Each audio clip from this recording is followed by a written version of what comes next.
Você decide, me servir ou ir mendigar, disse meu filho. Ele não imaginava quem realmente perderia. Eu ainda consigo ouvir essas palavras ecoando na minha cabeça. Elas saíram da boca do meu próprio filho, o menino que eu criei com tanto sacrifício, que eu paguei faculdade vendendo o almoço para comprar a janta. O filho que eu amei mais que a minha própria vida.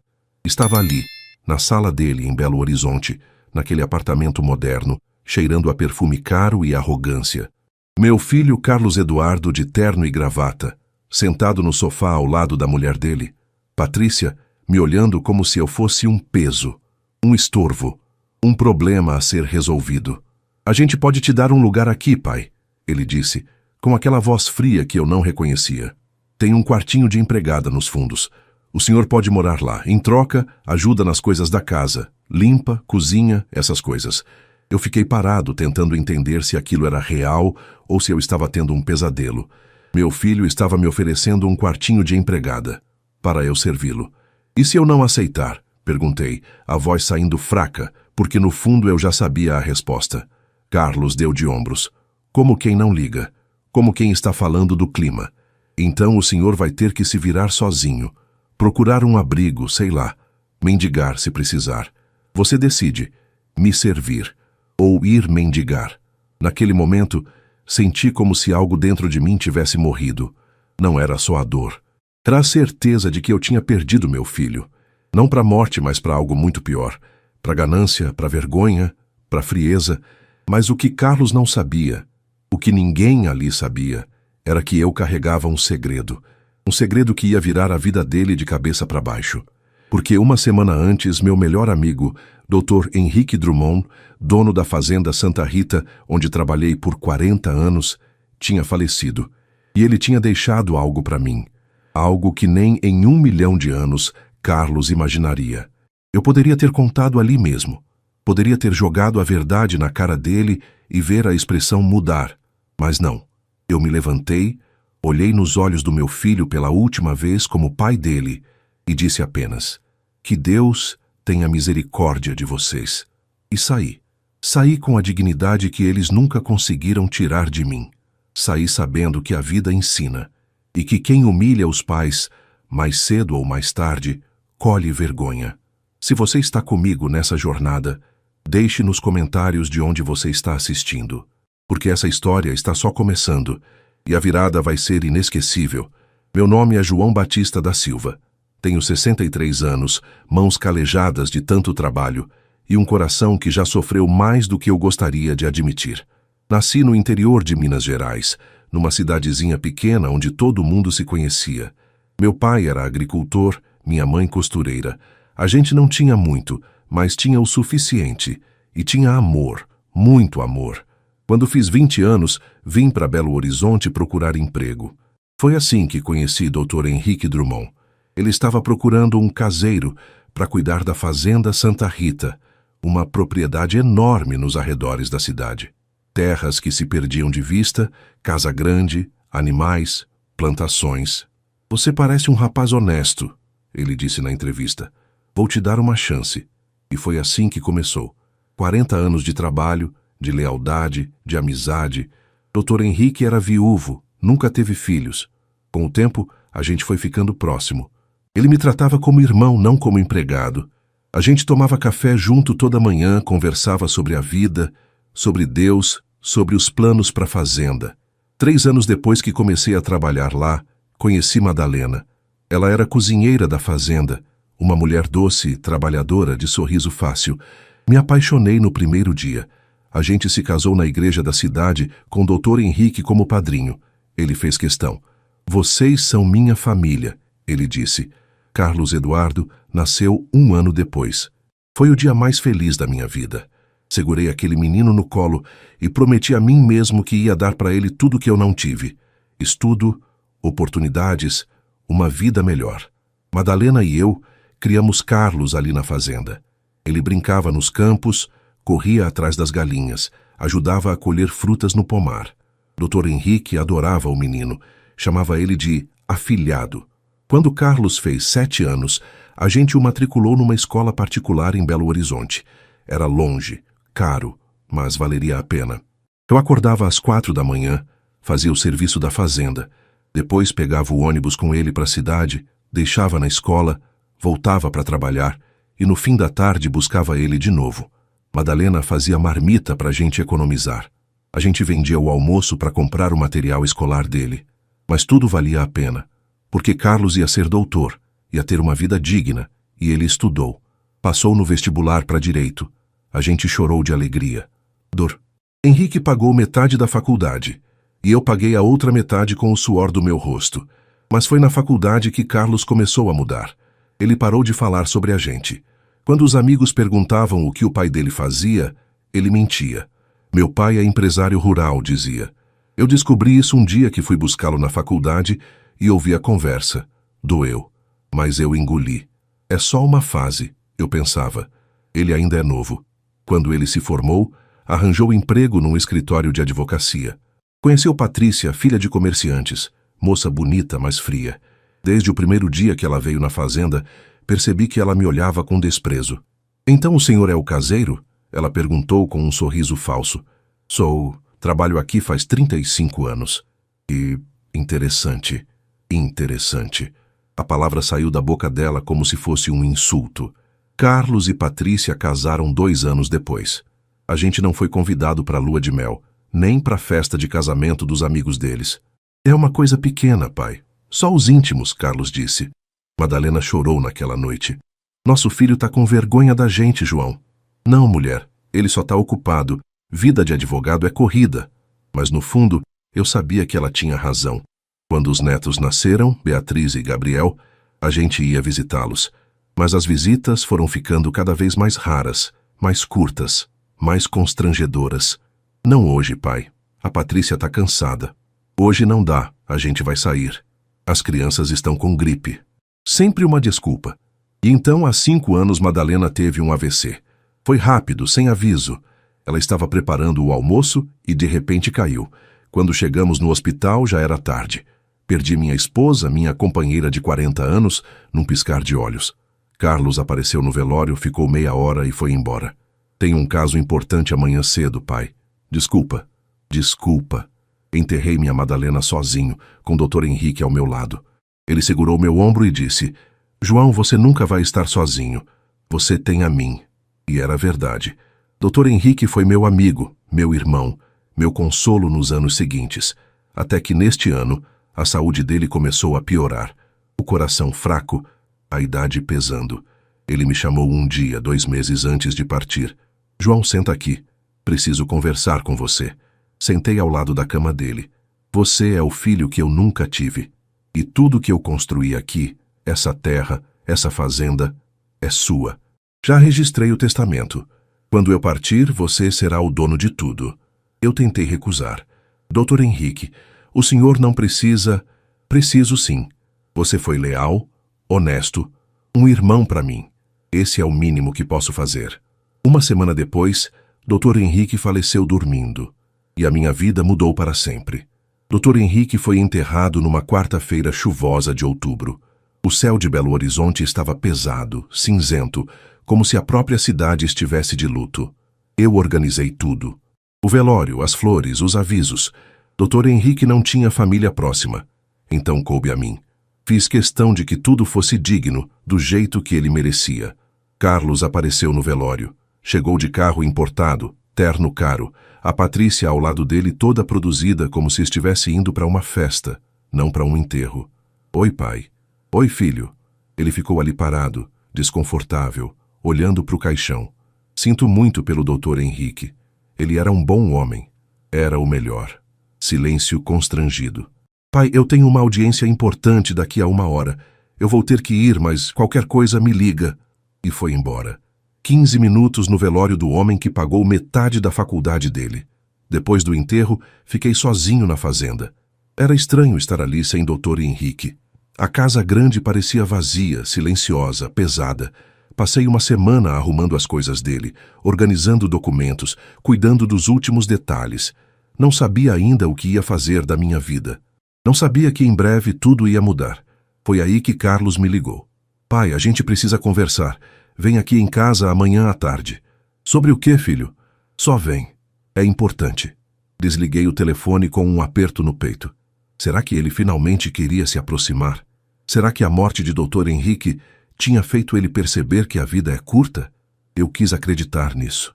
No dia seguinte, peguei o ônibus até o apartamento de Carlos, num bairro nobre de Belo Horizonte. Prédio moderno, portaria com segurança, elevador espelhado. Toquei a campainha. Patrícia abriu a porta. Oi, João. Entra. Entrei. O apartamento era bonito, decorado com gosto, móveis caros. Carlos estava na sala, sentado no sofá. Oi, pai. Senta aí. Sentei na poltrona em frente a ele. Patrícia sentou ao lado do marido. Os dois me encarando como se eu fosse um réu. Pai, a gente te chamou aqui porque... Bem, a gente está preocupado com o senhor. Preocupado. A palavra saiu estranha da boca dele. Preocupado como, filho? O senhor está com 63 anos. Não trabalha mais na fazenda.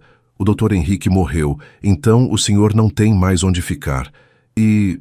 Bem, a gente sabe que o senhor não tem muito dinheiro guardado. Eu não disse nada, só escutei. Então a gente pensou em te ajudar. Ajudar. Meu coração deu um pulo de esperança. Talvez ele fosse me oferecer um lugar na vida dele, um quarto de verdade, um lar. A gente tem um quartinho de empregada aqui nos fundos. É pequeno, mas dá para o senhor morar. E em troca o senhor pode ajudar nas coisas da casa. Limpar, cozinhar, lavar roupa. A gente te dá comida, moradia. É melhor que ficar sem nada, né? As palavras caíram sobre mim como pedras. Quartinho de empregada. Limpar, cozinhar, lavar roupa. Meu próprio filho estava me oferecendo um emprego de empregado doméstico, na casa dele. Carlos, você está falando sério? Claro que tô, pai. Olha, é uma boa proposta. A gente não é obrigado a nada, mas como eu tenho pena do senhor... Pena. Patrícia se intrometeu, a voz fria e calculista. João, sinceramente, o senhor não tem muita escolha. O senhor não tem para onde ir. Não tem dinheiro. Ou aceita nossa ajuda, ou... Bem, vai ter que se virar sozinho. Se virar sozinho, repeti incrédulo. Carlos suspirou, impaciente. Pai, o senhor já está velho. Não vai arrumar emprego. A gente está oferecendo um lugar, comida, teto. Se não quiser, tudo bem. Mas aí o senhor vai ter que procurar um abrigo ou, sei lá, mendigar. E então ele disse, a frase que nunca vou esquecer. Você decide, me servir ou ir mendigar. O silêncio que se seguiu foi ensurdecedor. Olhei para o meu filho. Procurei naqueles olhos algum traço do menino que eu criei. Do menino que eu carreguei nas costas, que eu ensinei a andar, que eu acordava de madrugada para levar na escola. Mas não encontrei nada. Só frieza, só arrogância. Me levantei devagar. As pernas estavam pesadas, o coração partido, mas a cabeça estava clara. Carlos, eu disse, a voz firme, durante 40 anos, eu trabalhei de sol a sol para te dar uma vida melhor. Vendi meu almoço para comprar teu material escolar. Acordei de madrugada para te levar na escola. Paguei tua faculdade com o suor do meu rosto. E hoje você me oferece um quartinho de empregada. Me diz para te servir ou mendigar. Ele desviou o olhar. Você tem razão numa coisa, filho. Eu tenho que decidir. E eu decido não aceitar migalhas de quem eu criei. Caminhei até a porta. Pai, não seja orgulhoso. Virei para ele uma última vez. Não é orgulho, Carlos. É dignidade. Algo que você nunca vai entender. E saí. Desci as escadas do prédio. Não quis esperar o elevador. Saí na rua e respirei fundo. A humilhação doía. A rejeição doía. Mas eu ainda tinha minha dignidade. E isso, ninguém ia tirar de mim. Liguei pro meu irmão Júlio. Mano, posso passar uns dias aí com você? Claro, João. O que aconteceu? Depois eu conto, só me recebe. A casa é sua, irmão, vem. Peguei um ônibus pro interior e deixei Belo Horizonte para trás. O que eu não sabia era que em poucos dias tudo ia mudar. Cheguei na casa do meu irmão Júlio no fim da tarde. Ele morava numa cidadezinha tranquila no interior de Minas, a umas 3 horas de Belo Horizonte. Casa simples, quintal grande, vida pacata. João! Ele me recebeu com um abraço apertado. Que bom te ver, mano. Faz tempo. Faz mesmo. Vem, entra. Fiz café, você deve estar cansado da viagem. Sentamos na varanda. Júlio serviu café e pão de queijo ainda quente. E aí, mano? O que aconteceu? Respirei fundo e contei tudo. A morte de Dr. Henrique, o telefonema de Carlos, a humilhação, o quartinho de empregada, a escolha entre servir ou mendigar. Júlio ficou vermelho de raiva. Esse menino perdeu a vergonha na cara. Que tipo de filho faz isso com o próprio pai? Um filho que tem vergonha de mim, eu disse, a voz cansada. Vergonha? Vergonha tinha que ser dele. Tu criou aquele garoto com sangue, suor e lágrima, e ele te oferece um quartinho de empregada? Pois é. Júlio balançou a cabeça, revoltado. Mas deixa eu te falar uma coisa, João. Você fez certo. Você não aceitou humilhação, saiu de cabeça erguida, e isso vale mais que qualquer teto. Eu sei, mas dói, Júlio. Dói demais. Eu sei, mano. Eu sei. Passamos o resto da tarde conversando sobre a vida, sobre o passado, sobre Madalena. Júlio me fez rir pela primeira vez em semanas, e naquela noite dormi um pouco mais em paz. No dia seguinte, meu celular tocou. Número desconhecido. Alô? Bom dia. É o Sr. João Batista da Silva? Sou eu. Aqui é Dr. Moreira, advogado responsável pelo espólio do Dr. Henrique Drummond. Senhor, preciso que o senhor compareça ao meu escritório em Belo Horizonte amanhã às 10 horas da manhã para a leitura do testamento. Meu coração acelerou. Leitura do testamento? Sim, senhor. O senhor foi citado como beneficiário. Sua presença é obrigatória. Eu vou. Obrigado. Desliguei e fiquei parado, processando. Dr. Henrique tinha me deixado algo. Provavelmente uma lembrança, algum objeto de valor sentimental. Não esperava nada além disso. Júlio, preciso ir para Belo Horizonte amanhã. Leitura do testamento do Dr. Henrique. Quer que eu vá com você? Não precisa. Vou e volto no mesmo dia. No dia seguinte, peguei o ônibus de volta para Belo Horizonte.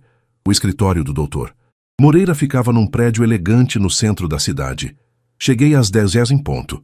A secretária me levou até uma sala de reuniões. Havia várias pessoas lá. Parentes distantes de Dr. Henrique, alguns funcionários antigos da fazenda e Carlos. Meu filho estava lá, de terno, sentado numa cadeira, folheando o celular. Quando me viu, ficou surpreso. Pai, o que o senhor está fazendo aqui? Fui chamado. Chamado para quê? Não respondi. Sentei do outro lado da sala, longe dele. Doutor. Moreira entrou, cumprimentou a todos e sentou na cabeceira da mesa. Bom dia. Obrigado pela presença de todos.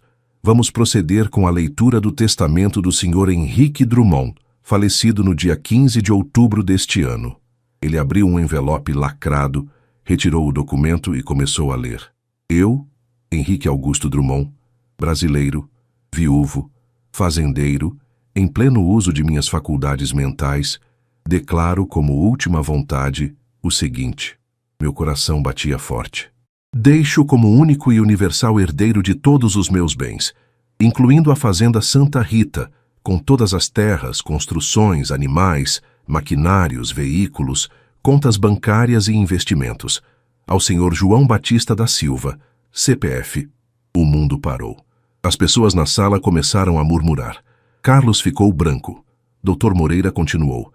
Faço esta escolha em reconhecimento a 40 anos de lealdade, amizade verdadeira, honestidade inabalável e caráter exemplar demonstrados pelo Sr. João Batista. Que ele aproveite e honre essa herança como sempre honrou nossa amizade. As. Henrique Drummond. Silêncio absoluto. Dr. Moreira me encarou. Sr. João Batista, o senhor acaba de herdar uma propriedade avaliada em aproximadamente 15 milhões de reais, incluindo terras, imóveis e ativos financeiros. Meus parabéns. Eu não conseguia processar. 15 milhões. Eu, o caseiro. Carlos se levantou de repente, a cadeira raspando no chão. Como assim? Meu pai, o caseiro, herdou tudo? Doutor. Moreira olhou para ele com frieza. O testamento é legítimo, registrado em cartório, e foi a vontade expressa do Sr. Henrique. Não há o que contestar. Mas... Carlos estava em choque. Isso não pode estar certo. Meu pai não tem condições de administrar isso. Ele é um o quê, Carlos? Perguntei, me levantando. Um caseiro? Um empregado? Um velho que você mandou servir ou mendigar? Ele ficou mudo. Seu pai, disse doutor. Moreira, é agora um dos maiores proprietários rurais da região, e sugiro que o senhor o trate com o respeito devido. Saí daquela sala como um homem novo, não porque eu tinha dinheiro, mas porque Deus tinha mostrado que dignidade sempre vence. Saí do escritório do Dr. Moreira ainda atordoado. 15 milhões de reais, a fazenda Santa Rita, tudo era meu. Caminhei pelas ruas de Belo Horizonte sem rumo, tentando processar. Pessoas passavam por mim apressadas, buzinas tocavam, a cidade seguia seu ritmo frenético, mas eu estava em outro mundo. Sentei num banco de praça e liguei pro Júlio. Alô, mano? Júlio, você não vai acreditar. O que foi? Contei tudo. O testamento, a herança, os 15 milhões, a fazenda. Silêncio do outro lado. Júlio, tá aí? Tô, João. Tô só. Processando. Meu irmão é milionário? Parece que sim. Meu Deus do céu. E o Carlos? Ele tava lá? Tava. Ficou branco, quase que nem caiu da cadeira. Júlio soltou uma gargalhada. Justiça divina, mano. Aquele moleque te humilhou, te ofereceu quartinho de empregada e agora descobre que você é dono de uma fortuna. Deus não dorme. Eu sorri, mas a alegria era estranha. Não era a alegria de quem ganhou dinheiro. Era a alegria de quem foi vingado, mas vindicado por Deus, não por mim. Volta pra cá, João. A gente precisa comemorar. Vou. Mas antes, preciso resolver uns detalhes aqui. Passei o resto da tarde com o doutor Moreira assinando papéis, entendendo a dimensão da herança. Além da fazenda, havia contas em banco, investimentos, títulos. Eu era oficialmente um homem rico. Senhor João, disse Dr. Moreira, o senhor vai precisar de ajuda para administrar tudo isso. Posso indicar contadores, administradores. Obrigado, doutor, mas por enquanto eu só quero respirar. Entendo, mas saiba que estou à disposição. Saí de lá já no fim da tarde. Peguei o ônibus de volta para o interior, mas minha cabeça estava longe. Quando cheguei na casa de Júlio, ele tinha preparado uma janta especial. Galinha caipira, arroz, feijão tropeiro, couve refogada. Não é todo dia que meu irmão vira milionário, ele brincou. A gente comeu, conversou, riu. Mas no fundo eu estava pensativo. O que foi, João? Não tá feliz? Tô, Júlio, mas é estranho. A vida inteira trabalhei duro, vivi simples, e agora, de repente, tenho mais dinheiro do que jamais sonhei. Mas o que eu queria mesmo era ter meu filho do meu lado. Júlio ficou sério. Mano, seu filho te rejeitou, te humilhou, e agora que descobriu que você tem grana, vai querer voltar. Mas não por amor, por interesse. Eu sei. Então não caia nessa. Você merece respeito, não migalhas. Ele tinha razão. Naquela noite meu celular não parou de tocar. Carlos ligou 15 vezes. Não atendi nenhuma. Depois vieram as mensagens. Pai, me atende. Pai, a gente precisa conversar. Eu sei que eu errei, mas, por favor, me dá uma chance. Bloqueei o número. Patrícia também tentou ligar. Bloqueei também. 2 dias depois, recebi a visita que eu sabia que ia acontecer. Eu estava na varanda da casa do Júlio, tomando café, quando vi um carro parar na frente. Carlos saiu sozinho. Parecia abatido, olheiras fundas, barba por fazer. Ele abriu o portão devagar e caminhou até a varanda. Oi, pai. Não respondi. Só olhei. Pai, eu vim aqui porque eu preciso falar com o senhor. Não tem nada para falar, Carlos. Tem sim, pai, tem muita coisa. Júlio apareceu na porta. Quer que eu mande ele embora, João? Não precisa. Deixa ele falar. Carlos respirou fundo, as mãos tremendo. Pai, eu sei que eu fui um monstro. Sei que te tratei do jeito mais horrível possível. Eu te ofereci um quartinho de empregada. Te disse para me servir ou mendigar. Eu não tenho desculpa. Ele começou a chorar. Mas eu tô aqui para te pedir perdão. Não porque você tem dinheiro, mas porque eu perdi meu pai e eu não quero viver com esse peso. Olhei nos olhos dele. Procurei sinceridade. Mas tudo que via era desespero. Carlos, responde uma coisa. Se eu não tivesse herdado nada, se eu continuasse sendo só o caseiro pobre, você estaria aqui agora? Ele abaixou a cabeça. Eu não sei. Então você sabe a resposta. Pai, não, Carlos. Escuta, você teve 40 anos para me valorizar, 40 anos para me respeitar, mas escolheu ter vergonha. Escolheu me humilhar. E agora que descobriu que eu tenho dinheiro, aparece aqui pedindo perdão? Não é por causa do dinheiro, pai. É sim, porque se não fosse, você teria vindo me procurar antes. Teria me tratado com dignidade antes. Carlos caiu de joelhos, chorando. Me perdoa, pai. Pelo amor de Deus, me perdoa. Olhei para ele ali, quebrado, e senti pena, mas não o suficiente para esquecer. Eu te perdoo, Carlos, porque guardar rancor não faz bem para a alma. Mas perdoar não é esquecer. E não é voltar a ser como era antes. Mas a gente pode tentar, pai, reconstruir. Eu posso mudar, talvez, mas isso vai levar tempo, muito tempo. Eu aceito, eu faço o que for preciso. Então começa respeitando meu espaço. Volta para Belo Horizonte, vive tua vida. E se um dia eu sentir que posso confiar em você de novo, eu te procuro. Ele me olhou, desesperado. Pai, não me abandona. Eu não tô te abandonando, Carlos. Você que me abandonou primeiro. Levantei e entrei na casa deixando ele ali sozinho. Júlio encostou na porta. Foi duro, mas foi justo. Eu sei. E pela primeira vez em muito tempo, senti que estava no controle da minha própria vida. Enquanto eu tentava processar a reviravolta da minha vida no interior em Belo Horizonte, o casamento de Carlos estava desmoronando. Eu só fiquei sabendo dos detalhes depois, quando Carlos finalmente teve coragem de me contar tudo. Mas vou recontar aqui do jeito que aconteceu. Depois que Carlos saiu da casa do Júlio sem conseguir minha reconciliação, ele voltou para Belo Horizonte devastado. Chegou em casa tarde da noite, entrou no apartamento e encontrou Patrícia na sala, esperando. E aí, conseguiu? Carlos balançou a cabeça, cansado.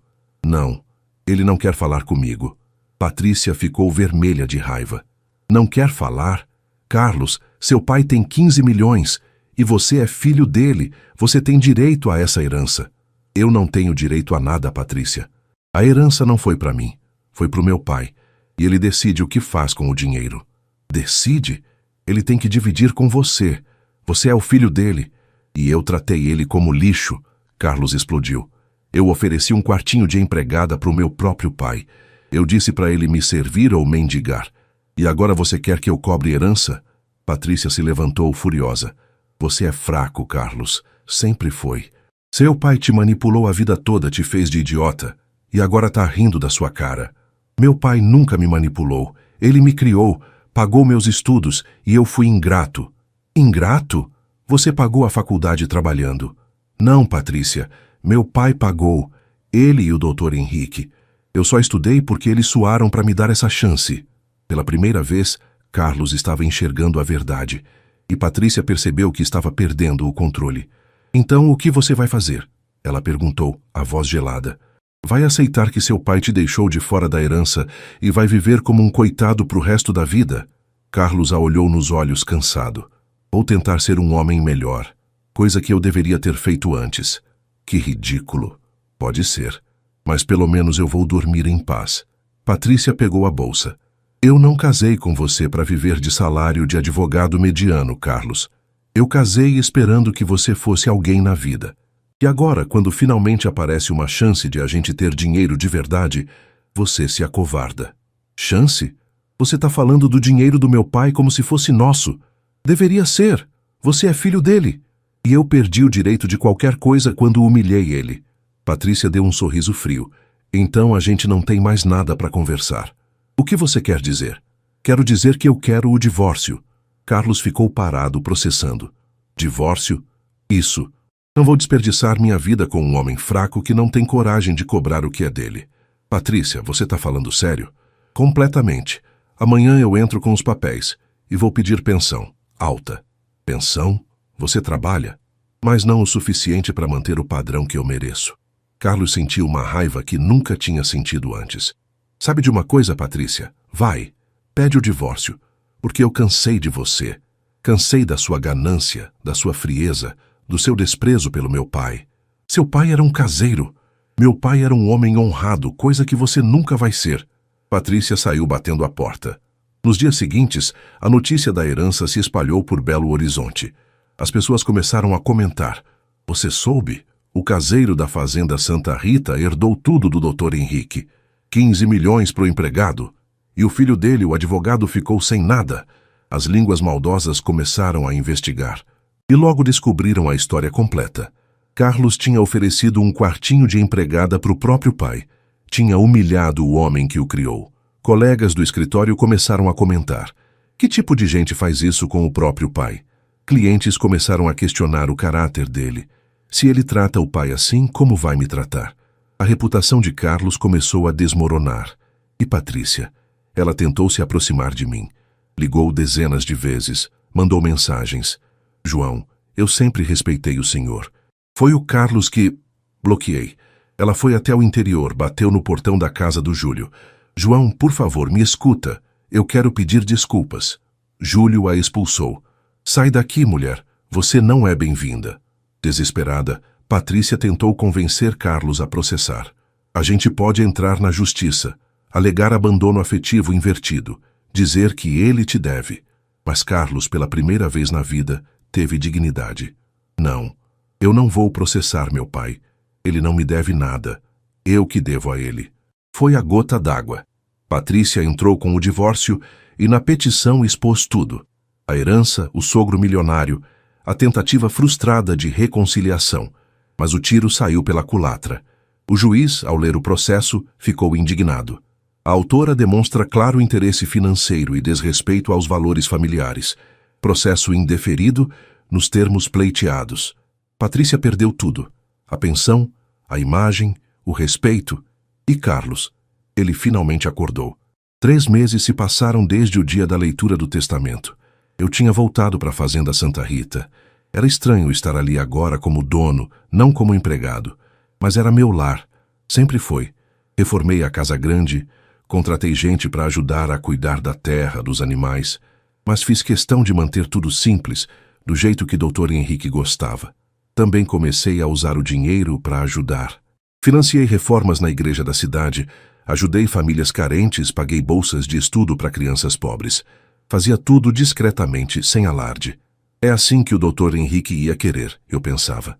Uma tarde de janeiro, Júlio me ligou. João, o Carlos está aqui.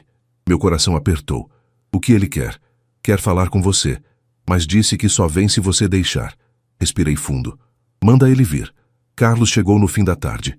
Veio de ônibus, não de carro. Estava mais magro, a barba feita, uma mala pequena na mão. Eu estava na varanda da casa grande quando ele chegou. Levantei, mas não fui ao encontro dele. Oi, pai. Carlos. Ele subiu os degraus devagar, como quem pede licença. Pai, eu sei que eu não mereço nada do Senhor. Sei que eu estraguei tudo. Mas eu vim aqui, não para pedir dinheiro, não para pedir herança. Vim para trabalhar. Franzi a testa. Trabalhar? Isso. Se o senhor deixar, eu quero trabalhar aqui na fazenda. Como caseiro, como o que for. Eu quero aprender o que o senhor fez durante 40 anos. Quero entender quem o senhor é de verdade. Olhei nos olhos dele. Procurei falsidade. Mas dessa vez, só vi sinceridade. E a Patrícia? A gente se divorciou. Ela entrou com os papéis, tentou me usar, tentou chegar no senhor. Mas eu não deixei. Eu escolhi a dignidade. Tarde, eu sei. Mas escolhi. E teu emprego? Eu pedi demissão. Não quero mais viver naquele mundo de aparências, de mentiras. Eu quero viver de verdade. Fiquei em silêncio, processando. Pai, eu sei que eu não posso apagar o que eu fiz, mas eu posso tentar ser diferente daqui para frente. E se o Senhor me der essa chance, eu prometo que vou honrar. Olhei para ele, meu filho, quebrado, humilde, finalmente real. Tem um quarto nos fundos, eu disse. Pequeno, simples. Você pode ficar lá, mas vai trabalhar de verdade. Acordar cedo, cuidar dos animais, da terra, sem mordomia. Os olhos dele encheram de lágrimas. Eu aceito. Obrigado, pai. E outra coisa, Carlos. Confiança se reconstrói devagar. Não espera que a gente volte a ser como antes da noite pro dia. Eu sei. E eu vou respeitar seu tempo. Ele estendeu a mão. Eu apertei. Não era um abraço. Ainda não. Mas era um começo. Carlos passou os meses seguintes trabalhando na fazenda. Acordava às 5 da manhã, ajudava a tirar leite, consertar cercas, plantar. As mãos ficaram calejadas, a pele queimada de sol. E aos poucos, eu vi meu filho renascer. Jantávamos juntos à noite. Conversávamos sobre o dia, sobre a vida. Ele me perguntava sobre Dr. Henrique, sobre os anos que trabalhei ali. Pai, como o senhor aguentou tanto tempo fazendo trabalho pesado? Porque eu amava o que fazia. E porque dignidade não está no tipo de trabalho, mas em como você faz ele. Carlos abaixava a cabeça, pensativo. Um dia ele me disse: pai, eu passei a vida inteira com vergonha do senhor, mas agora eu entendo. O senhor sempre foi o homem mais digno que eu conheci, e eu fui idiota de não ver isso. Coloquei a mão no ombro dele. Você viu agora, e isso já é alguma coisa. 6 meses depois, Carlos trouxe os filhos para me visitar. Beatriz e Gabriel, meus netos, eles tinham crescido. Vovô! Eles correram para me abraçar. Segurei os dois, emocionado. Como vocês cresceram! A gente sentiu saudade, vovô. Carlos me olhou, os olhos marejados. Obrigado, pai, por me dar essa chance. Sorri. Família é isso, filho. É perdoar, é reconstruir. E naquele momento, sob o sol de Minas, com meus netos correndo pelo campo e meu filho ao meu lado, senti que finalmente estava completo. Enquanto Carlos reconstruía sua vida na fazenda, trabalhando lado a lado comigo, aprendendo o valor do suor e da terra. Em Belo Horizonte, a vida de Patrícia desmoronava como um castelo de cartas. Eu só soube dos detalhes completos meses depois, quando Carlos finalmente teve coragem de me contar tudo. Mas vou recontar aqui do jeito que aconteceu porque faz parte da história. Faz parte da justiça que Deus fez. Depois que o divórcio foi oficializado, Patrícia se viu numa situação que nunca imaginou. Sozinha, sem a pensão que esperava, sem acesso ao dinheiro que achava que ia conseguir. E pior, com uma reputação destruída. A notícia da herança tinha se espalhado por toda Belo Horizonte. As pessoas falavam nos salões, nos restaurantes, nas rodas de amigas. Você soube? O caseiro da fazenda Santa Rita herdou 15 milhões do patrão. E o filho, aquele advogado arrogante, ficou sem nada. Mas não parou por aí. As línguas afiadas descobriram mais. E sabe por quê? Porque o filho ofereceu um quartinho de empregada para o próprio pai. Disse que ele tinha que servir a família ou ir mendigar. A história virou escândalo, e Patrícia estava no centro dele. As amigas que antes a bajulavam, que elogiavam suas roupas de marca e seus jantares sofisticados, começaram a se afastar. Os convites para festas pararam de chegar. Os almoços de domingo foram cancelados. O silêncio foi ensurdecedor. Uma antiga amiga, Ana Cláudia, que sempre foi a mais direta do grupo, a encontrou num shopping. Patrícia. Ana, que bom te ver. Faz tempo que a gente não... Deixa eu ser clara contigo. Ana interrompeu, a voz fria. A gente sabe o que você fez.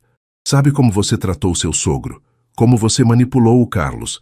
E, sinceramente, a gente não quer mais ser vista perto de você. Patrícia ficou branca. Ana, isso não é justo. Vocês não sabem da minha versão. A sua versão? Que versão, Patrícia? Que você tentou se aproveitar de um velho milionário que você desprezou a vida inteira? Que você humilhou o sogro e agora está correndo atrás do dinheiro dele? Não foi assim. Foi sim. E todo mundo sabe. Você perdeu, Patrícia. Perdeu o respeito, a reputação, tudo. Ana virou as costas e foi embora, deixando Patrícia parada ali no meio do shopping, sentindo os olhares de julgamento ao redor. A situação piorou quando ela tentou voltar ao mercado de trabalho com mais força. Patrícia tinha trabalhado em marketing antes, mas nunca com dedicação total. Agora precisava de um emprego de verdade, que pagasse as contas. Enviou currículos, foi a entrevistas, mas toda vez que chegava na etapa final, era rejeitada. E ela começou a desconfiar. Numa das entrevistas, o gerente de RH foi honesto demais. Olha, Patrícia, seu currículo é bom. Sua experiência também. Mas a gente faz uma pesquisa de reputação dos candidatos, sabe? E o seu nome, bem, apareceu associado a algumas coisas que não são boas para o perfil da empresa. Que coisas? Ele hesitou. Olha, eu não gosto de fofoca, mas tem histórias na internet sobre você. Sobre um divórcio complicado. Tentativa de se aproveitar de um sogro milionário, manipulação familiar, enfim. A gente prefere evitar esse tipo de exposição. Patrícia saiu daquela sala humilhada. Pela primeira vez na vida, ela entendeu o que era ser julgada, ser rejeitada, ser vista como inferior. E era exatamente o que ela tinha feito comigo durante anos. Desesperada financeiramente, Patrícia precisou vender o apartamento que dividia com Carlos. O valor foi dividido entre os dois. Mas a parte dela mal deu para quitar dívidas de cartão de crédito que tinha acumulado tentando manter o padrão de vida. Ela se mudou para um apartamento pequeno num bairro mais simples. Sem portaria chique, sem elevador, sem vista bonita. Era tudo o que ela podia pagar. À noite, sozinha naquele lugar apertado, Patrícia olhava para as paredes vazias e se perguntava: como é que eu cheguei aqui? A resposta era clara, mas doía demais admitir. Ela tinha destruído a própria vida por ganância, por orgulho, por desprezo. Os pais dela, seu Antônio e Dona Carmen, que sempre foram pessoas simples, comerciantes honestos, ficaram envergonhados com a filha. Patrícia, a gente te criou para ser uma mulher de caráter, seu Antônio disse numa visita. E você virou isso? Uma mulher que humilha o sogro, que manipula o marido, que corre atrás de dinheiro? Pai, vocês não entendem. A gente entende sim, Dona Carmen interrompeu, os olhos marejados. Você sempre foi ambiciosa, sempre quis mais, mas a gente nunca imaginou que você fosse perder a decência no caminho. Eu só queria uma vida melhor. Melhor? Melhor como, Patrícia? Seu Antônio perguntou, a voz triste. Você tinha um marido, 2 filhos lindos, saúde. Mas não, você queria luxo, queria aparecer. E para isso, pisou num homem honesto que te acolheu como nora. Patrícia chorou. Mas os pais não voltaram atrás. A gente vai sempre te amar, Dona Carmen disse. Mas a gente não aprova o que você fez. E até você mudar de verdade, de coração, a gente vai manter distância.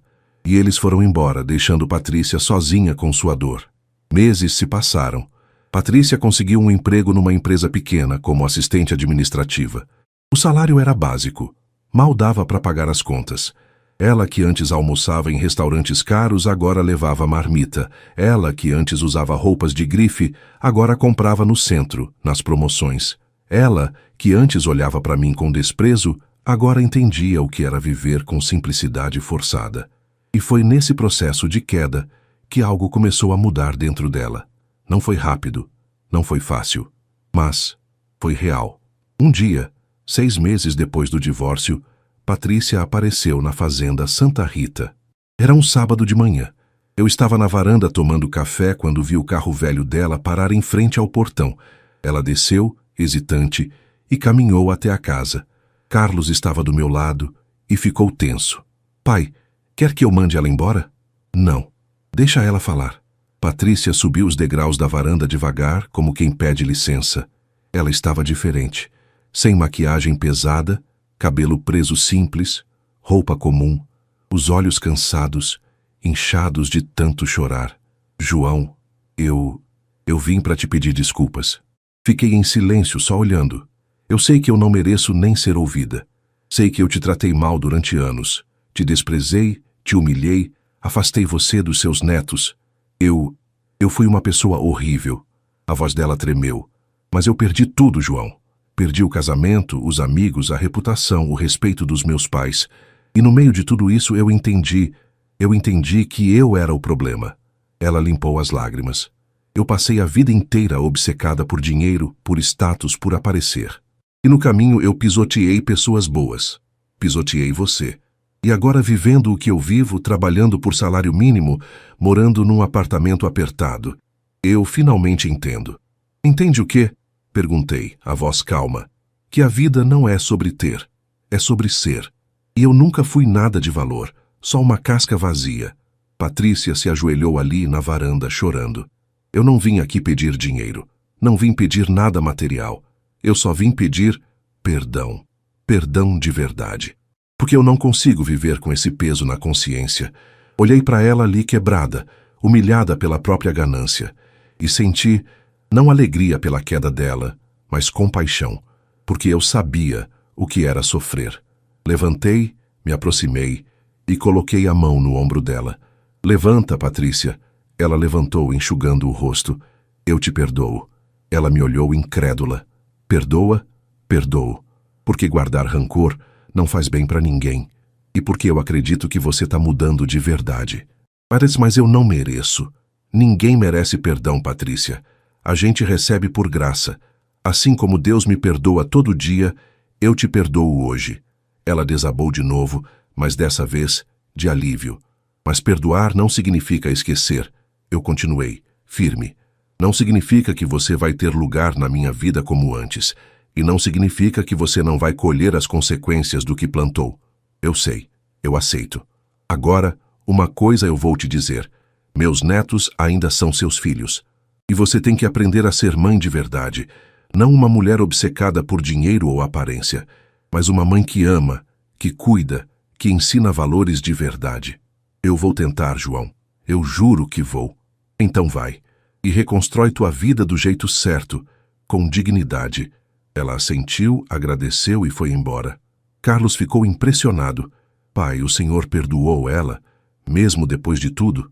Perdoei, filho, porque quem não perdoa fica preso no passado, e eu quero viver o presente em paz. Meses depois, soube por Carlos que Patrícia tinha se mudado para uma cidade menor do interior.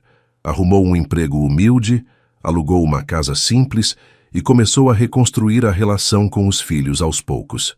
Ela tá diferente, pai, Carlos me disse. Mais simples, mais humilde. Acho que ela finalmente entendeu. Espero que sim, filho, porque a vida ensina, e quando a gente aprende, a gente cresce. E naquele momento, senti que a justiça de Deus tinha se completado. Não com vingança, mas com lições. Com Carlos morando e trabalhando na fazenda, meus netos Beatriz e Gabriel começaram a vir me visitar com mais frequência. No começo, era aos fins de semana. Depois, nas férias. E aos poucos, aquele lugar que eu sempre amei virou o lar deles também. Beatriz tinha 17 anos agora. Uma moça linda, inteligente, de olhos vivos e coração bondoso. Gabriel tinha 14, um rapaz alto, forte, cheio de perguntas sobre a vida e sobre o mundo.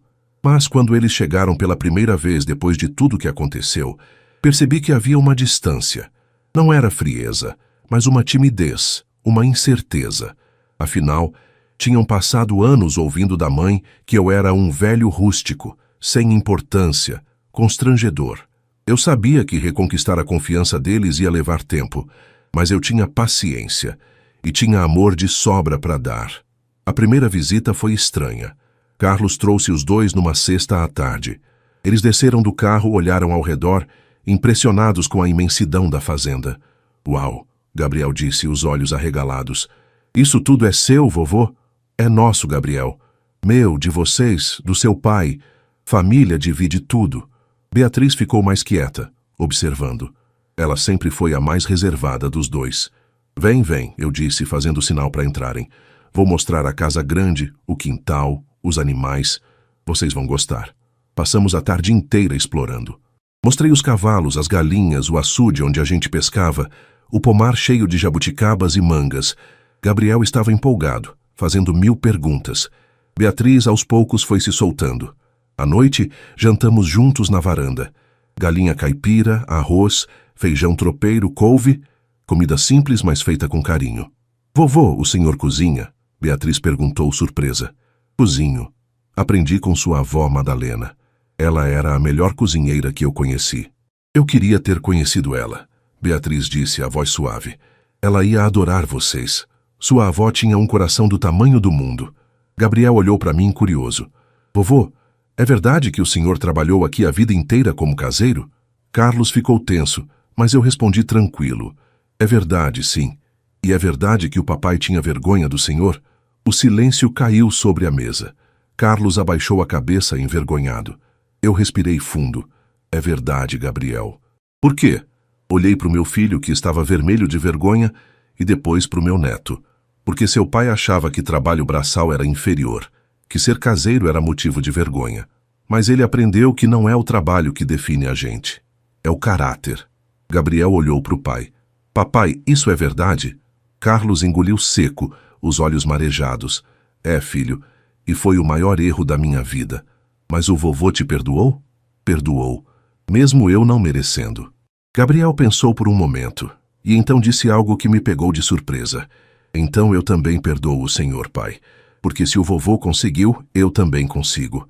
Beatriz segurou a mão do irmão, emocionada, e naquele momento senti que a cura da família estava começando de verdade. As visitas se tornaram frequentes. Todo fim de semana, Carlos trazia os dois. E aos poucos fui reconquistando meus netos. Ensinei Gabriel a pescar. A gente sentava na beira do açude no fim da tarde com as varas na mão, esperando os peixes morderem a isca. Vovô, o senhor nunca ficou com raiva do papai? Fiquei sim, muita raiva. Mas raiva que a gente guarda vira veneno. Então eu perdoei. E a vovó Madalena? Como ela era? Sorri lembrando. Era uma mulher forte, Gabriel. Trabalhadora, de fé, cheia de amor. Ela que me ensinou a perdoar, a ter paciência. Se ela tivesse viva, ia adorar você. Eu queria ter conhecido ela. Um dia você vai. Lá no céu, quando a gente se encontrar de novo. Gabriel ficou quieto, pensativo e então disse: Vovô, eu quero ser igual ao senhor quando crescer. Meu coração apertou. Igual a mim como? Forte. Digno, que nem o senhor. Abracei meu neto e agradeci a Deus por aquele momento. Com Beatriz, a reconquista foi diferente. Ela era mais fechada, mais observadora. Levou tempo para ela se abrir. Um dia, ela pediu para me ajudar a cuidar dos cavalos. Fomos juntos para o estábulo, e enquanto escovávamos os animais, ela finalmente falou: Vovô, eu queria te pedir desculpas. Parei, surpreso. Desculpas? Por quê, minha filha? Porque eu também te tratei mal. Quando eu era mais nova, a mamãe falava que o senhor era constrangedor, que a gente não devia ficar muito perto. E eu acreditei. Eu te evitava. E agora eu vejo que eu perdi tanto tempo. A voz dela falhou. Me aproximei e segurei o rosto dela com as duas mãos. Beatriz, você era criança. Você não tinha culpa. Quem tinha que te proteger, te guiar, falharam. Mas agora a gente está aqui, juntos. E isso é o que importa. Ela me abraçou forte, chorando. Eu te amo, vovô. Eu também te amo, minha linda. Mais que tudo nesse mundo. Com o tempo, Beatriz começou a passar mais tempo na fazenda. Ela se interessou pelos animais, pelas plantas, pela vida rural. Um dia me surpreendeu com um anúncio. Vovô, eu decidi. Vou fazer veterinária. Veterinária? É. Quero cuidar de animais, trabalhar com a natureza. E quem sabe um dia ajudar o senhor aqui na fazenda. Sorri orgulhoso. Então estuda, se dedica, e quando você se formar, esse lugar é seu também. Promete? Prometo. Gabriel, por outro lado, decidiu seguir outro caminho. Ele queria ser advogado, como o pai, mas não qualquer advogado. Vovô, eu quero defender os pequenos, os trabalhadores, os injustiçados, gente como o senhor. Gente como eu? É.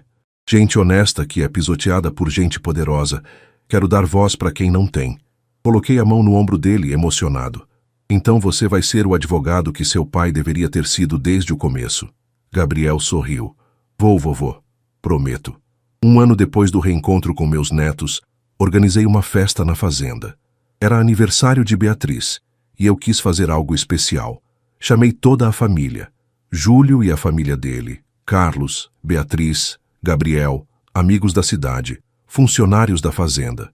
Até Padre Sebastião veio abençoar a festa.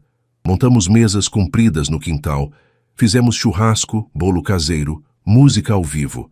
A fazenda estava cheia de vida, de risos, de alegria. No meio da festa, Beatriz pediu a palavra. Gente, eu queria falar uma coisa. Todo mundo parou para ouvir. Há um ano, eu era uma menina confusa, que não conhecia direito o próprio avô. Mas hoje, eu posso dizer que o vovô João é a pessoa mais incrível que eu conheço. Ela olhou para mim, os olhos brilhando. Ele me ensinou o que é dignidade, o que é perdão, o que é amor verdadeiro. E eu quero ser como ele quando crescer. Obrigada, vovô, por tudo. As pessoas aplaudiram. Eu me levantei, abracei minha neta e chorei de emoção. Você já é incrível, minha filha. E vai ser ainda mais. Naquela noite, depois que todos foram embora, sentei na varanda com Carlos. Pai, obrigado. Por quê, filho? Por não desistir de mim. Por me perdoar. Por me ensinar o que eu deveria ter aprendido há muito tempo. Coloquei a mão no ombro dele. Você é meu filho, Carlos. E eu nunca vou desistir de você. Ficamos ali em silêncio, olhando para as estrelas. E pela primeira vez em anos, senti que minha família estava completa de novo.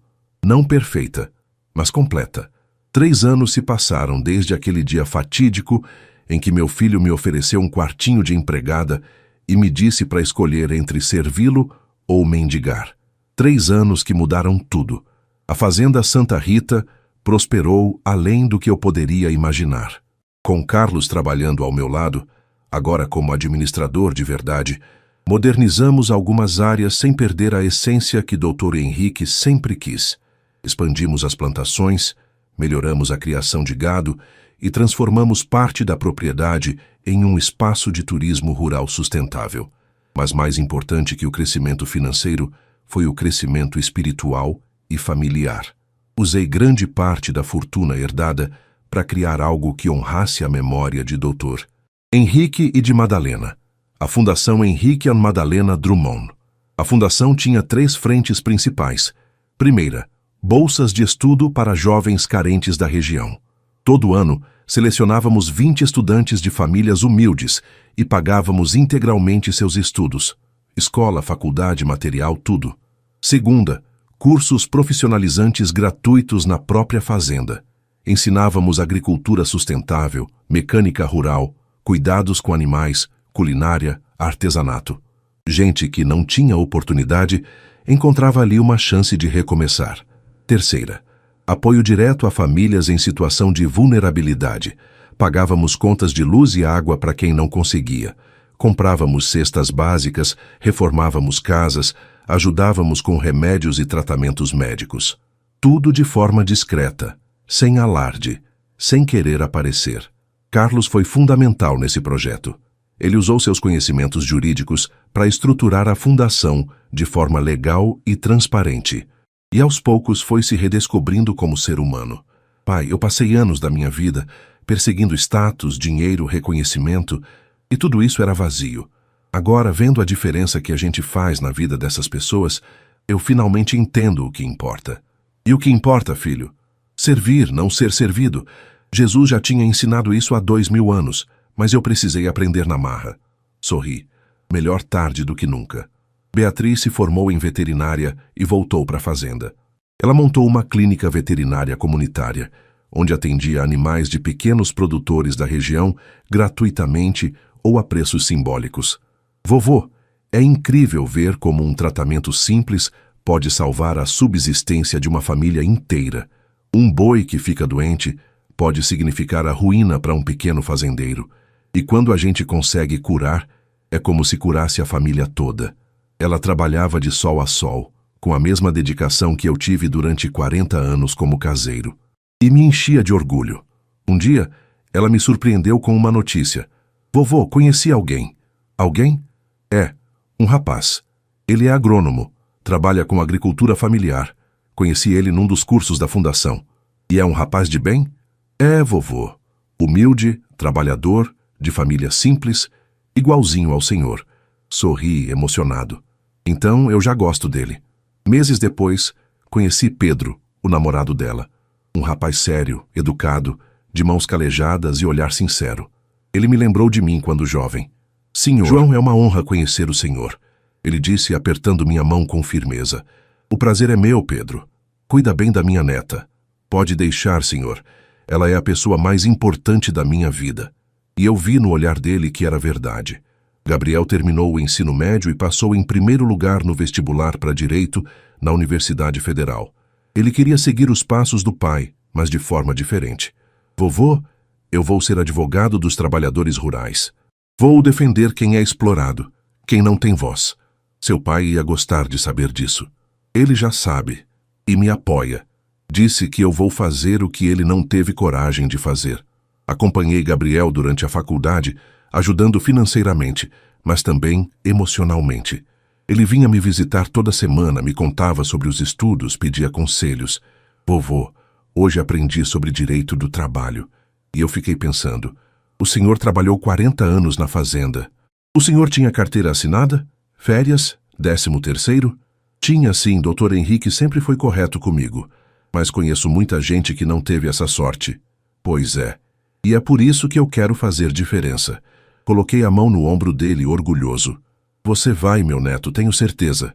Carlos, depois de 3 anos trabalhando na fazenda e na fundação, tomou uma decisão importante. Pai, eu quero voltar a advogar. Fiquei surpreso. Voltar? Mas não como antes. Quero abrir um escritório de advocacia popular. Atender trabalhadores rurais, empregados domésticos, gente que sofre injustiça, mas não tem dinheiro para pagar advogado. E como você vai se sustentar? Vou cobrar de quem pode pagar e dar de graça para quem não pode. E se precisar, uso meu próprio dinheiro. Mas eu preciso fazer isso, pai. Preciso usar o que eu aprendi para consertar os erros que cometi. Abracei meu filho, emocionado. Então vai, Carlos, e faz com excelência. E foi o que ele fez. Abriu um escritório modesto em Belo Horizonte e em poucos meses já tinha fila de gente procurando ajuda. Ele ganhou casos importantes, defendeu trabalhadores explorados, conseguiu indenizações justas e, aos poucos, recuperou sua reputação. Não como o advogado arrogante de antes, mas como um homem transformado que usava seus talentos para fazer o bem. Numa noite, 4 anos depois de tudo que aconteceu, reunimos toda a família na fazenda para um jantar especial. Era aniversário de Júlio, meu irmão, que sempre esteve ao meu lado. Estavam lá Júlio e sua família, Carlos, Beatriz e Pedro, que já estavam noivos, Gabriel, funcionários da fazenda, amigos da cidade. Até Padre Sebastião veio abençoar a mesa. Sentamos todos na varanda debaixo de um céu estrelado, com a mesa cheia de comida farta e simples, feijoada, arroz, couve, torresmo, farofa, tudo feito por nós mesmos. No meio do jantar, Júlio pediu a palavra. Gente, eu queria falar uma coisa. Meu irmão João passou por muita coisa na vida. Perdeu a esposa, foi rejeitado pelo filho, foi humilhado, mas ele nunca perdeu a dignidade. Todo mundo ficou em silêncio, ouvindo. E hoje, olhando ao redor, vendo essa família linda, essa fazenda cheia de vida, essa fundação que ajuda tanta gente, eu só posso dizer uma coisa: Deus honra quem tem caráter, sempre. As pessoas aplaudiram. Carlos se levantou, emocionado. Tio Júlio tem razão, e eu queria aproveitar para dizer uma coisa também. Ele olhou para mim. Pai, há 4 anos eu te ofereci um quartinho de empregada. Te disse que você tinha que me servir ou mendigar. E você, com a dignidade que sempre teve, recusou. Saiu de cabeça erguida e me deixou sozinho com minha vergonha. A voz dele tremeu. Mas o Senhor não me abandonou. Mesmo eu não merecendo, o Senhor me perdoou. Me deu uma chance de reconstruir. E hoje eu posso dizer com orgulho: eu sou filho do João Batista da Silva. E não existe homem melhor que ele. Todo mundo se levantou e aplaudiu. Beatriz e Gabriel me abraçaram, chorando. Júlio apertou meu ombro, orgulhoso. E eu olhei para o céu, para Madalena, para o doutor Henrique e agradeci, porque no fim a vida tinha me ensinado que dignidade sempre vence, que amor verdadeiro se reconstrói e que família não é sobre sangue, mas sobre respeito, perdão e união. Hoje, aos 67 anos, sento na mesma varanda da Fazenda Santa Rita e olho para tudo que construímos. Não só em termos materiais, mas em termos de legado, de valores, de amor. A fazenda continua próspera. Carlos administra com maestria, Beatriz cuida dos animais e da clínica veterinária comunitária, Gabriel está terminando a faculdade de Direito com honras acadêmicas. A Fundação Henrique e Madalena Drummond já ajudou centenas de famílias. Mas o que me enche de orgulho mesmo não são os números, as conquistas ou o dinheiro. É ver que meus netos cresceram com valores sólidos. É ver que meu filho se transformou num homem de bem. É ver que o legado que deixo não é material, mas espiritual. Recebi uma carta há alguns dias. Era de Patrícia. Ela está morando numa cidade do interior, trabalhando como professora de crianças carentes, vivendo de forma simples. Na carta ela dizia: João, passaram-se 4 anos desde que você me perdoou. 4 anos que mudaram minha vida. Hoje trabalho com crianças que não têm nada e ensino para elas que o valor de uma pessoa não está no que ela tem, mas no que ela é. Aprendi isso com você. Aprendi na dor, na queda, na humilhação. Mas aprendi. Obrigada por me perdoar. E obrigada por me ensinar mesmo sem querer o que realmente importa. Patrícia. Dobrei a carta e guardei. Era mais uma prova de que Deus usa até nossas quedas para nos ensinar. Beatriz se casou com Pedro numa cerimônia linda e simples na fazenda. Foi um casamento pequeno, só família e amigos próximos. Padre Sebastião celebrou a missa e, no final, Pedro me chamou de lado. Senhor João, eu queria te agradecer por ter criado a Beatriz do jeito que o Senhor criou, por ter mostrado para ela o que é dignidade, porque é isso que ela me ensina todo dia. Abracei meu genro emocionado. Cuida bem dela, Pedro. Ela é o que eu tenho de mais precioso. Pode deixar, Senhor. Ela é minha vida. Gabriel se formou em Direito e passou na OAB com louvor. No dia da formatura, ele pediu para eu ir no palco com ele receber o diploma. Vovô, o senhor faz parte disso. Tudo que eu sou, aprendi com o senhor. Subi no palco de mãos dadas com meu neto e quando vi aquele rapaz forte, inteligente, de caráter sólido, senti que tinha valido a pena. Toda a dor, toda a luta, toda a humilhação tinha valido a pena. Porque eu não estava deixando só uma fazenda, um dinheiro, uma fundação. Eu estava deixando valores. Estava deixando caráter. Estava deixando homens e mulheres de bem que iam continuar fazendo diferença no mundo. Carlos abriu o segundo escritório de advocacia popular, agora no interior. Ele atende gratuitamente trabalhadores rurais e conseguiu vitórias importantes em casos de trabalho escravo e exploração. Pai, eu finalmente encontrei meu propósito. Não é ganhar dinheiro, é fazer justiça. Seu doutor Henrique ia gostar de saber disso. E a mãe também. Sorrimos lembrando de Madalena. Há algumas semanas senti que minha saúde está mais frágil. Não é nada grave ainda, mas aos 67 anos a gente sente o peso dos anos. E eu sei que um dia vou encontrar Madalena e doutor Henrique lá no céu. Mas não tenho medo, porque sei que estou deixando tudo em ordem. Reuni meus filhos e netos numa noite e disse: gente, eu não sei quanto tempo ainda tenho aqui. Pode ser muito, pode ser pouco. Mas eu quero deixar claro uma coisa. O que eu construí aqui não é para ser guardado. É para ser compartilhado. Eles me olharam atentos. Essa fazenda, essa fundação, esse dinheiro, tudo isso é ferramenta. Ferramenta para fazer o bem. Nunca usem isso para aparecer, para ostentar, para se achar melhor que ninguém. Usem para servir. A gente promete, vovô, Beatriz disse, segurando minha mão. E outra coisa, se um dia vocês errarem, e vão errar porque a gente é humano, lembrem que dignidade não tá em nunca cair, tá em levantar do jeito certo. Carlos chorou. A gente nunca vai esquecer, pai. Hoje, sentado na varanda, olhando para o pôr do sol pintando o céu de laranja e roxo, penso em tudo que vivi. Penso naquele dia, 4 anos atrás, quando meu filho me disse: você decide, me servir ou ir mendigar. E eu escolhi a terceira opção, dignidade. Não aceitei migalhas, não implorei, não me rebaixei. Saí de cabeça erguida, confiando em Deus, e Deus me honrou. Não só com uma herança material, mas com uma herança espiritual, uma família restaurada, um legado de amor, um propósito maior. Meu filho aprendeu, meus netos aprenderam, e um dia eles vão ensinar aos filhos deles. E assim, o legado continua. A lição que aprendi, e que quero deixar registrada aqui, é essa. Nunca abra mão da sua dignidade.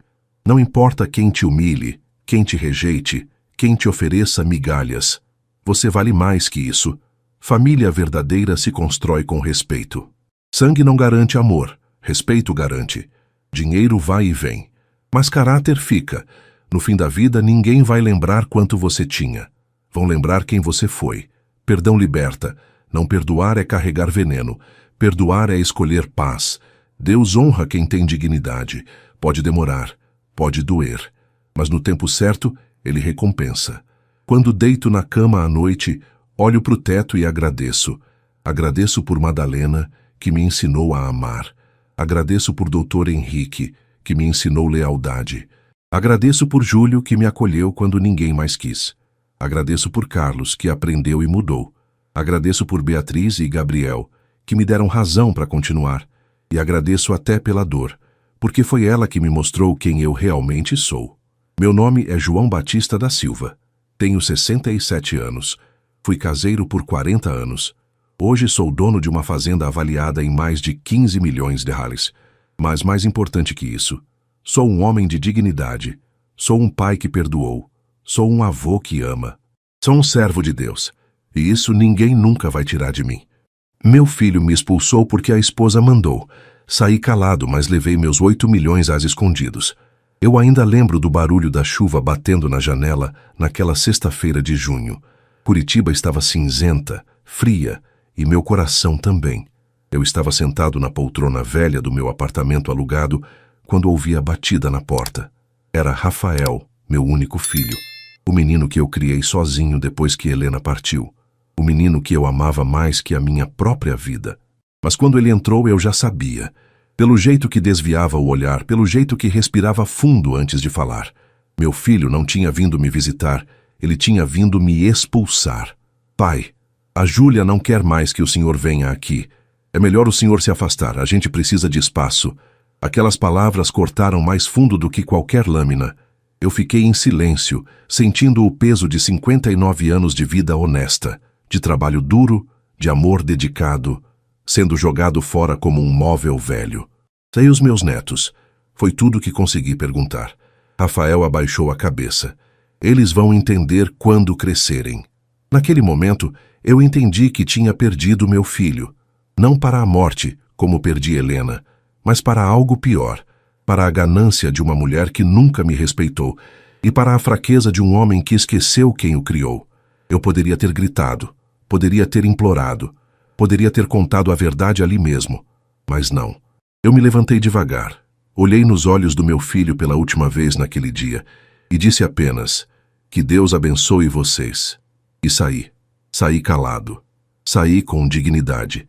Mas o que ninguém sabia, nem Rafael, nem aquela nora ambiciosa, nem ninguém, era que eu não estava saindo de mãos vazias.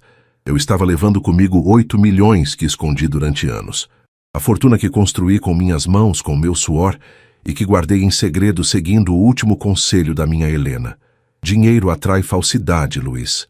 Viva simples, morra em paz. E agora, expulso da vida do meu próprio filho, eu ia fazer exatamente isso.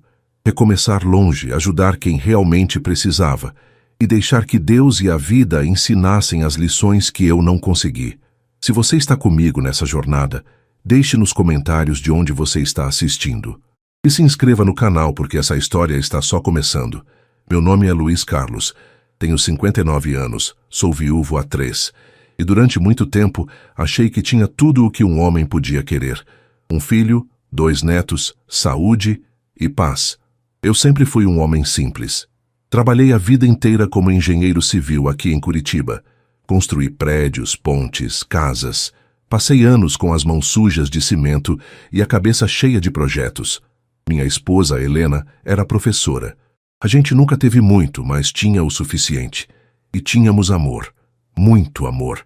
Rafael nasceu quando eu tinha 27 anos. Foi o dia mais feliz da minha vida. Eu prometi a mim mesmo que seria o melhor pai do mundo. E tentei ser. Levava ele para todo canto. Jogos de futebol, parques, obras que eu supervisionava. Ele adorava ver as máquinas, os trabalhadores, o concreto sendo despejado. Pai, um dia eu vou construir coisas como o Senhor, ele dizia, com aqueles olhos brilhando. Mas a vida nem sempre segue nossos planos. Quando Rafael tinha 26 anos, Helena descobriu o câncer. Foi rápido, agressivo, cruel. Em 6 meses ela se foi. Eu segurei a mão dela até o último suspiro. E antes de partir, ela me fez prometer 2 coisas. Luiz, cuida do Rafael. Ele ainda precisa de você. Eu prometi. E outra coisa. Aquele dinheiro que você guardou da venda da construtora, não conta pra ninguém. Vive simples. Dinheiro atrai gente errada. Usa quando for necessário, mas vive com dignidade. 3 anos antes, eu tinha vendido minha pequena construtora por 8 milhões de dólares. Era uma fortuna. Mas Helena tinha razão. Dinheiro muda as pessoas. Então eu investi tudo discretamente. Vivi de forma modesta com minha aposentadoria. E nunca contei para ninguém. Nem pro Rafael. Depois que Helena morreu, vendi a casa onde a gente criou nosso filho. Era grande demais. Cheia de memórias dolorosas. Aluguei um apartamento pequeno de 2 quartos perto da casa de Rafael, que tinha acabado de casar com Júlia. Júlia. Só de falar o nome já sinto um aperto no peito. Ela era bonita, ambiciosa, vinda de uma família de classe média alta. Trabalhava em marketing, sempre falando de networking, personal branding, essas coisas modernas que eu nunca entendi direito. Desde o começo, senti que ela me olhava com desprezo. Meu carro era velho, minhas roupas simples, meu apartamento pequeno. Uma vez, na festa de noivado deles, ouvi Júlia comentando com uma amiga: "O sogro é meio, sabe, largado. Espero que o Rafael não fique assim quando envelhecer." Eu fingi que não ouvi, mas doeu. Mesmo assim, tentei ser um bom sogro. Ajudei no que pude. Quando Miguel nasceu, meu primeiro neto, eu estava lá no hospital. Segurei aquele menino nos braços e chorei. 2 anos depois, veio Laura, minha netinha. Eu era o avô coruja. Buscava eles na escola quando Rafael e Júlia tinham compromissos. Levava no parque, contava histórias. Eles me chamavam de vovô Luiz e corriam para me abraçar sempre que eu aparecia. Mas aos poucos, percebi que Rafael estava mudando. As visitas ficaram mais raras, as ligações mais curtas. Quando eu ia até a casa deles, Júlia sempre tinha uma desculpa.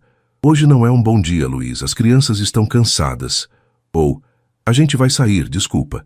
Rafael nunca me defendia, só abaixava a cabeça. Eu tentei conversar com ele algumas vezes. "Filho, tá tudo bem? Você anda distante." "Tá tudo ótimo, pai, é só trabalho, estresse. O senhor sabe como é." Mas eu sabia que não era só isso. Eu sentia que estava perdendo meu filho e não sabia como impedir. Até que chegou aquela sexta-feira de junho, o dia em que tudo desmoronou. Era uma tarde fria e chuvosa. Curitiba no inverno é assim. O céu fica pesado, a garoa fina molha tudo devagar e o frio entra pelos ossos. Eu estava no meu apartamento, sentado na poltrona ao lado da janela, tomando um café e lendo o jornal. Tinha acabado de voltar da missa das 5 da tarde. Padre Antônio tinha falado sobre perdão, sobre não guardar rancor. Eu sempre levava aquelas palavras a sério. Quando ouvi a batida na porta, meu coração deu um pulo de esperança. Será que é o Rafael? Será que ele veio me visitar? Abri a porta e lá estava ele, alto, os olhos da mãe, mas com uma expressão que eu não reconhecia, cansada, envergonhada. "Oi, pai." "Rafael, que surpresa boa, filho. Entra, entra. Quer um café? Tá um frio danado hoje." Ele entrou devagar, as mãos nos bolsos, olhando para o chão.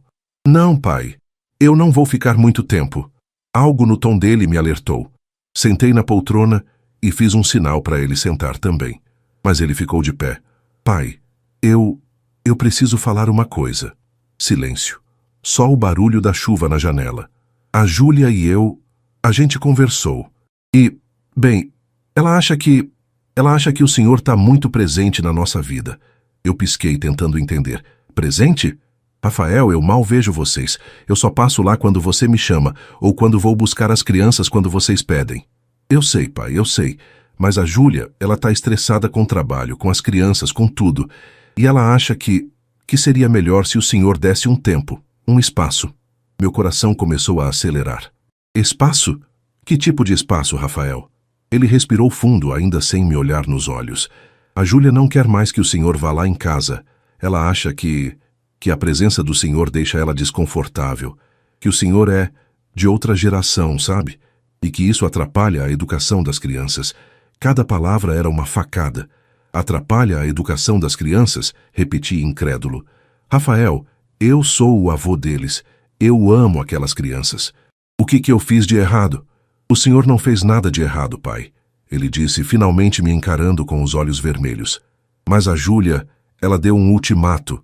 Ou o senhor se afasta, ou ela sai de casa. E eu não posso perder minha família." Naquele momento, senti como se o chão tivesse sumido debaixo dos meus pés. "E eu?" perguntei, a voz saindo fraca. "Eu não sou sua família?" Rafael desviou o olhar de novo. "O senhor sempre vai ser meu pai. Mas eu tenho uma esposa, filhos. Eu preciso escolher eles." "Você não precisa escolher, Rafael. Você só precisa ter coragem de colocar sua esposa no lugar dela. Eu sou seu pai. Eu te criei. Eu sei, pai." Ele interrompeu, a voz alta, desesperada. "Eu sei de tudo que o senhor fez. Mas eu não aguento mais brigas em casa. Eu não aguento mais a Júlia chorando, ameaçando ir embora. Eu só quero paz. Paz."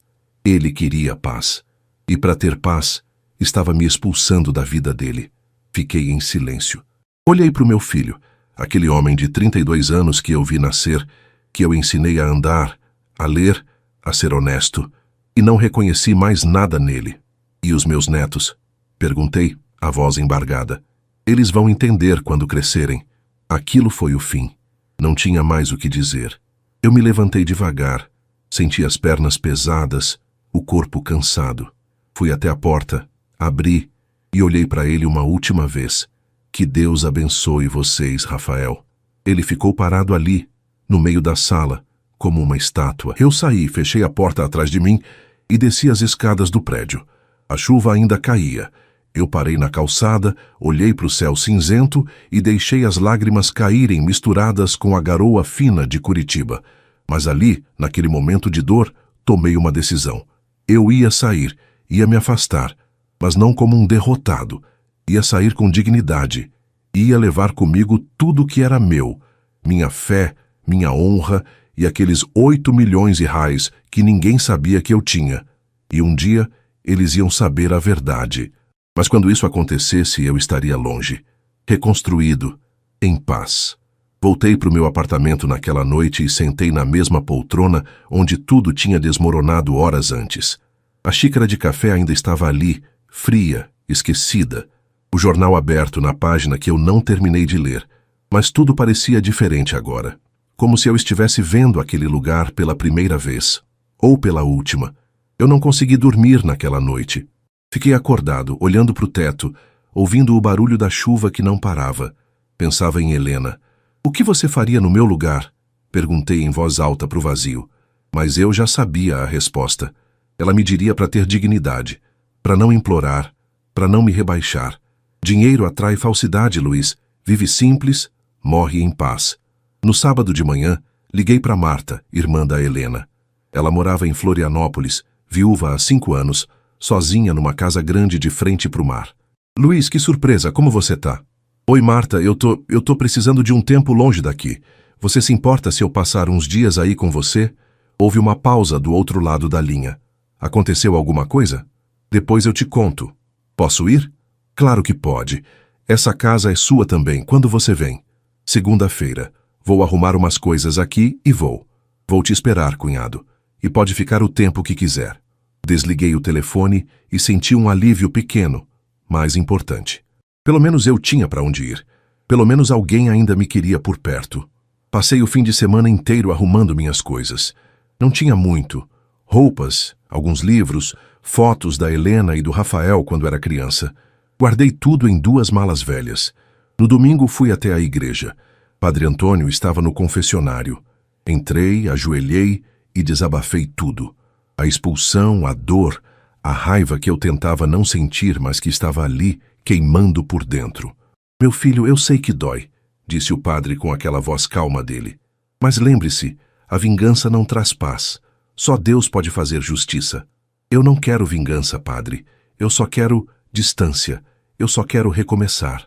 Então vá, mas vá em paz e reze por eles, porque um dia essa tempestade vai passar. E quando passar, você precisa estar de coração limpo para perdoar. Eu não tinha certeza se conseguiria perdoar, mas prometi que ia tentar. Na segunda de manhã, peguei minhas 2 malas, tranquei o apartamento e deixei as chaves com o porteiro. Seu Luiz, o senhor vai viajar? Vou, Genésio. Vou passar um tempo fora. E o Rafael, ele sabe?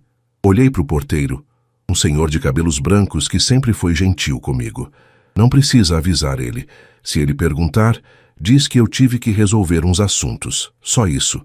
Genésio assentiu, respeitoso. Peguei um Uber até a rodoviária. A viagem até Florianópolis era longa, umas 6 horas de ônibus. Sentei na janela, coloquei os fones de ouvido e assisti Curitiba desaparecer pelo retrovisor. Durante a viagem, pensei em ligar para o Rafael, avisar que eu estava indo embora. Mas para quê? Ele tinha me expulsado. Tinha escolhido a mulher dele, a paz dele, o conforto dele. Eu não ia implorar a atenção de ninguém.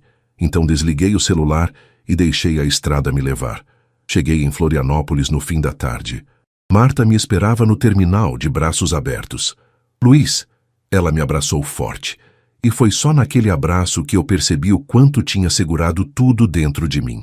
Vem, cunhado, vamos para casa. Você deve estar cansado. A casa dela ficava no bairro de Jurerê, perto da praia. Era bonita, arejada, com uma varanda que dava para o mar. Assim que entrei, senti o cheiro de bolo recém-saído do forno. Fiz bolo de fubá. Lembra que você adorava? Eu sorri pela primeira vez em dias. Obrigado, Marta. Naquela noite sentamos na varanda com café e bolo. O som das ondas era tranquilizador. E finalmente contei tudo para ela. Rafael, Júlia, a expulsão, a dor. Marta ouviu em silêncio, segurando minha mão. Você fez a coisa certa, Luiz. Sair com dignidade, não implorar. A Helena ficaria orgulhosa. Mas dói, Marta. Dói demais. Eu sei, mas a dor passa e você vai recomeçar. Aqui, comigo, com o mar, com Deus. Você vai se curar. Olhei para o horizonte, para o mar escuro sob a lua cheia e acreditei nela. Eu ia recomeçar, e dessa vez ia fazer diferente. Os primeiros dias em Florianópolis foram estranhos. Eu acordava de manhã e, por alguns segundos, esquecia onde estava. Olhava para o teto desconhecido, ouvia o barulho das ondas e lembrava: não estou mais em Curitiba, não estou mais perto do meu filho. Marta respeitava meu silêncio. Ela não forçava a conversa. Só fazia café. Deixava o pão quentinho na mesa e dizia: vou sair para o mercado, volta logo. E me deixava sozinho com meus pensamentos. Eu passava horas na varanda olhando para o mar. Pensava nos netos. Será que eles estavam sentindo minha falta? Será que Miguel perguntava: cadê o vovô Luiz? Será que Laura ainda lembrava das histórias que eu contava antes de dormir? A saudade doía. Mas eu não ia voltar rastejando. Não ia implorar. Depois de uma semana, Marta sentou do meu lado na varanda. Luiz, você precisa sair um pouco. Conhecer a cidade, se distrair. Eu não tô com cabeça para passear, Marta. Não é passear. É viver. Você não vai ficar aqui murchando, não. A Helena não ia querer isso. Ela tinha razão. Então comecei a sair. Caminhava pela praia de manhã cedo, quando o sol ainda estava nascendo e a areia estava fresca.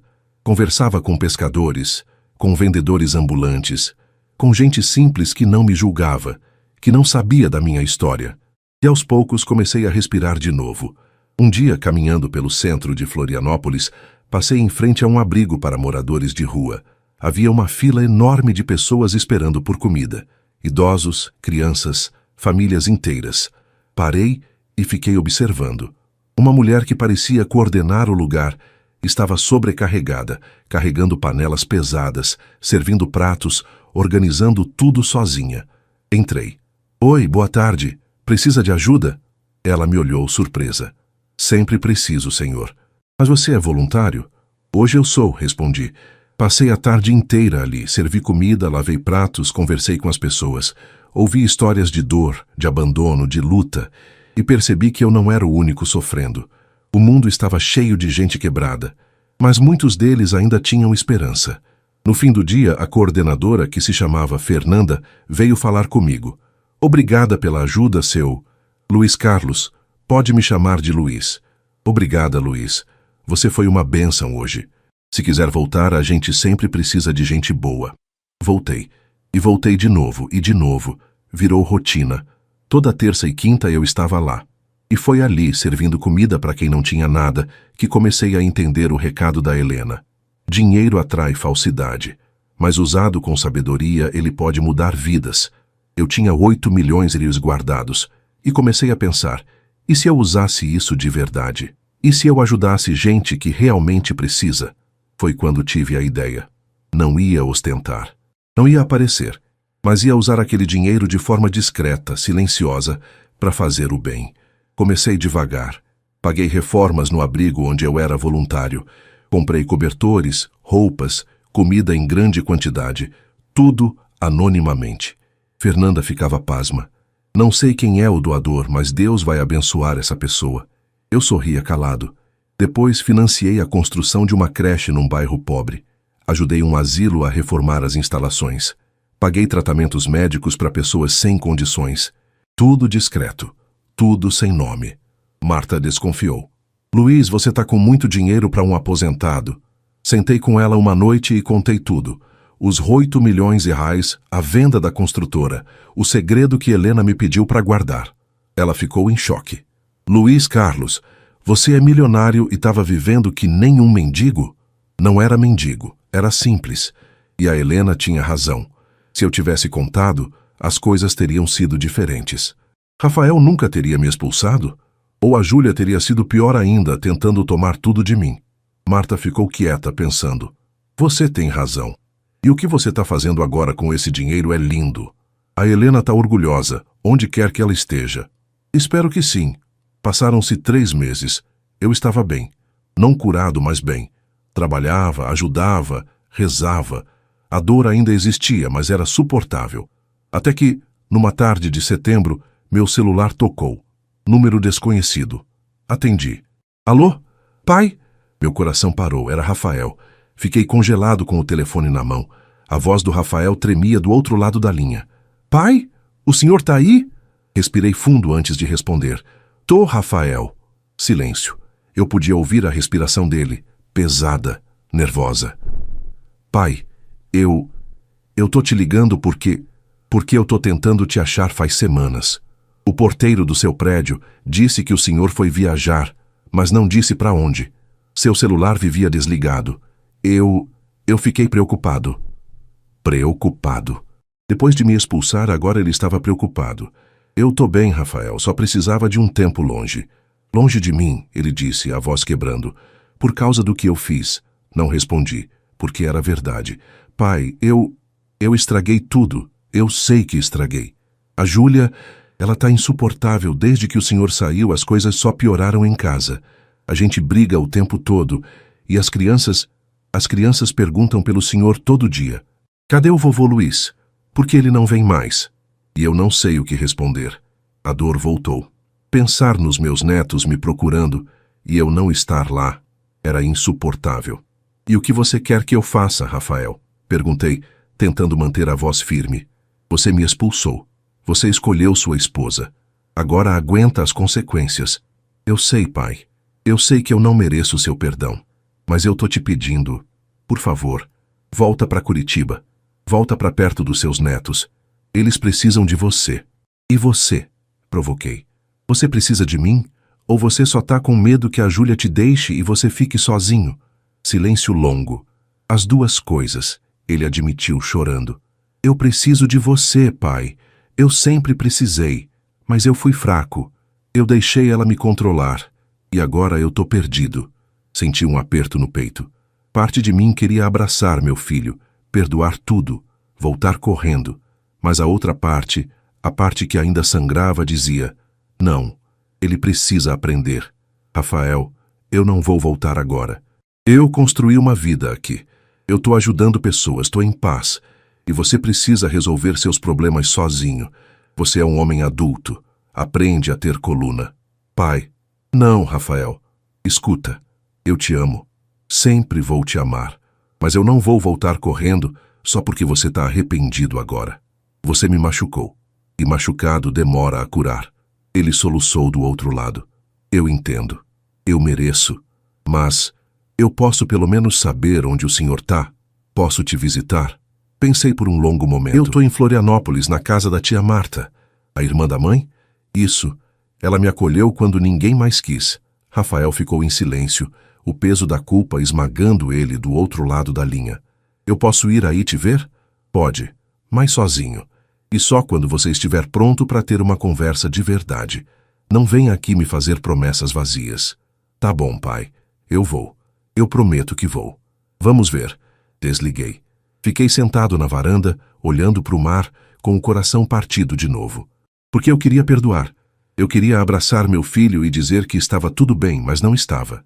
E ele precisava saber disso. Marta apareceu com café. Era o Rafael? Era. E o que você disse? Que ele me machucou, e que machucado demora a curar. Ela sorriu triste e beijou minha testa. A Helena te ensinou bem. Enquanto eu reconstruía minha vida em Florianópolis e em Curitiba, a vida de Rafael e Júlia desmoronava. Eu só fiquei sabendo disso depois, quando Rafael finalmente teve coragem de me contar tudo. Depois que me expulsaram, Júlia estava radiante. Finalmente tinha conseguido se livrar do sogro pobre e vergonhoso. Ela podia viver a vida perfeita que sempre quis. Casa arrumada, sem visitas indesejadas, sem um velho atrapalhando seus planos. Mas a vida tem um jeito engraçado de cobrar. 2 semanas depois da minha saída, a empresa onde Rafael trabalhava começou a enfrentar uma crise financeira. Cortes de pessoal, redução de salários. Rafael, que era um funcionário mediano, estava na lista de dispensa. Ele foi demitido num sábado de manhã. Chegou em casa pálido, com uma carta na mão. Júlia, eu perdi o emprego. Júlia, que estava arrumando as almofadas do sofá, congelou. Como assim você perdeu o emprego? A empresa está em crise. Eles demitiram metade do pessoal. Eu fui um deles. E agora? Como a gente vai pagar as contas? A mensalidade da escola das crianças? O condomínio? Eu não sei, Júlia. Eu vou procurar outro emprego. Procurar? Você acha que emprego cai do céu? Você é um incompetente, Rafael. Incompetente. Aquela foi a primeira de muitas brigas. A cada dia que passava sem Rafael conseguir um novo emprego, Júlia ficava mais agressiva, mais amarga. Cobrava, humilhava, comparava ele com os maridos das amigas. O marido da Camila é gerente. O da Fernanda abriu a própria empresa. E você não consegue nem segurar um emprego. Rafael aguentava calado, mas por dentro estava se despedaçando. E pior, as crianças começaram a perguntar pelo avô. Mamãe, cadê o vovô Luiz? Miguel perguntava toda noite antes de dormir. Ele tá viajando, amor. Mas quando ele volta? Eu tô com saudade. Júlia desviava o assunto irritada. Mas Rafael não conseguia. Toda vez que Miguel ou Laura perguntavam pelo avô, ele sentia uma culpa esmagadora. Eu expulsei meu pai por causa dela, pensava. E para quê? Para viver esse inferno? Um dia, discutindo sobre dinheiro, Júlia soltou. Se o seu pai não fosse tão pé rapado, ele podia ajudar a gente agora. Rafael explodiu. Meu pai não é pé rapado. Ele é um homem honesto que trabalhou a vida inteira. E eu expulsei ele porque você mandou. Porque você nunca respeitou ele. Eu não mandei você expulsar ninguém. Eu só falei a verdade, que ele atrapalhava. Atrapalhava o quê, Júlia? Sua falsa perfeição? Seu mundo de aparências? Ele só queria estar perto dos netos, e eu tirei isso dele. Foi a primeira vez que Rafael encarou a esposa de verdade, e Júlia percebeu que estava perdendo o controle. Mas já era tarde demais. O casamento estava rachado, e Rafael, afundado em dívidas e desemprego, começou a procurar pelo pai. Ligou para o número antigo. Desligado, foi até o apartamento. Vazio. Perguntou para o porteiro. Ele viajou, mas não disse para onde. Rafael passou semanas procurando, até que finalmente conseguiu meu novo número através de um conhecido que conhecia Marta, e me ligou. Naquele telefonema, ele desabou. Contou tudo. A demissão, as brigas, a falta de dinheiro, a culpa que comia ele por dentro. Pai, eu estraguei tudo, e eu não sei como consertar. Eu ouvi. E disse que ele precisava aprender a ser homem, a ter coluna, a não deixar ninguém, nem esposa nem ninguém, controlar sua vida. Você me expulsou porque escolheu paz falsa. Agora aguenta a tempestade. Rafael aceitou, porque sabia que eu tinha razão. Mas o que ele não sabia, e o que ninguém sabia, era que eu estava observando tudo de longe e esperando o momento certo de agir. Rafael estava desesperado. 3 meses desempregado, dívidas acumulando, Júlia cada vez mais insuportável, e os filhos perguntando pelo avô toda hora. Ele não sabia mais o que fazer. Decidiu vender algumas coisas de casa para pagar as contas. Móveis, eletrônicos, o que conseguisse. Foi revirar o sótão, onde guardava caixas antigas, quando encontrou uma caixa de papelão empoeirada com o nome escrito à mão. Luiz Carlos, Documentos Antigos. Rafael abriu. Dentro havia contratos, recibos, fotos antigas. E no fundo, uma pasta com documentos de uma transação financeira. Venda de construtora LC Silva. Valor R$ 8.000. Data março de 2019. Rafael leu e releu. R$ 8 milhões. Seu pai tinha vendido a construtora por R$ 8 milhões. Ele sentou no chão atordoado. Meu pai é milionário. E eu o tratei como se fosse um peso, como se fosse nada. As mãos de Rafael tremiam. A culpa, que já era grande, agora era insuportável. Ele lembrou de todas as vezes que Júlia tinha chamado o pai dele de pobre, sem ambição e vergonhoso. E ele tinha deixado. Pior, tinha concordado. Rafael desceu as escadas correndo, com os documentos na mão. Júlia, Júlia, olha isso! Ela estava na sala, mexendo no celular. O que foi agora? Meu pai, ele é milionário! Júlia tirou os olhos do celular confusa. O quê? Meu pai vendeu a construtora dele por 8 milhões de reais. Tá aqui, ó, tudo documentado. Júlia arrancou os papéis da mão dele e começou a ler. Os olhos dela se arregalaram. 8 milhões? Seu pai tem 8 milhões e vivia que nem mendigo? Ele não vivia que nem mendigo. Ele vivia simples, porque ele é humilde. E eu expulsei ele. Eu tirei ele da vida dos meus filhos. Por sua causa. Júlia ignorou a acusação. A cabeça dela já estava trabalhando. A gente precisa falar com ele, pedir desculpas. Ele pode ajudar a gente com as dívidas. Ele... Não! Rafael gritou. Você não vai chegar perto do meu pai pedindo dinheiro. Você já fez mal suficiente. Mal? Eu só quis o melhor para nossa família. O melhor? Você me fez expulsar meu próprio pai porque ele te envergonhava, porque ele não era rico o suficiente para o seu padrão. E agora que você sabe que ele tem dinheiro, quer se aproximar? Júlia ficou vermelha de raiva. Você é um idiota, Rafael. Um idiota fraco que não consegue nem sustentar a própria família. E você é uma interesseira. Uma mulher vazia que só liga para aparência e dinheiro. Foi a primeira vez que Rafael enfrentou Júlia de verdade. E ela percebeu que estava perdendo o controle. Então você escolhe, ela gritou. Ou você vai atrás do seu pai e pede ajuda, ou eu saio dessa casa e levo as crianças comigo. Rafael a olhou nos olhos firme. Eu vou atrás do meu pai, mas não para pedir dinheiro, para pedir perdão, e se você quiser ir embora, a porta está aberta. Júlia ficou em choque. Nunca tinha visto Rafael daquele jeito. Você vai se arrepender disso, ela disse, pegando a bolsa e saindo de casa batendo a porta. Rafael ficou sozinho na sala. Miguel e Laura desceram as escadas, assustados. Papai, por que a mamãe está gritando? Ele abraçou os 2 filhos e disse com a voz embargada, porque às vezes a gente precisa aprender a escolher as coisas certas. E eu demorei, mas agora aprendi. Naquela mesma noite, Rafael comprou uma passagem de ônibus para Florianópolis. Ele ia me ver, ia pedir perdão. Não como um filho querendo dinheiro, mas como um filho que finalmente entendia o tamanho do erro que tinha cometido. E eu estava esperando, porque lá no fundo, eu sempre soube que esse dia ia chegar. Rafael chegou em Florianópolis numa manhã de sábado. Tinha passado a noite inteira no ônibus, sem dormir, ensaiando o que ia dizer. Mas agora, parado em frente ao portão da casa de Marta, as palavras tinham sumido. Ele respirou fundo e tocou a campainha. Marta atendeu. Rafael. Oi, tia Marta. Eu vim ver meu pai. Ela ficou séria, mas abriu o portão. Ele está na varanda. Entra. Rafael entrou devagar, como se estivesse invadindo um lugar sagrado.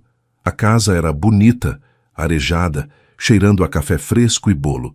Tão diferente do apartamento pequeno e simples onde o pai morava em Curitiba. Ele caminhou até a varanda e me viu. Eu estava sentado numa cadeira de balanço, olhando para o mar, com uma xícara de café na mão.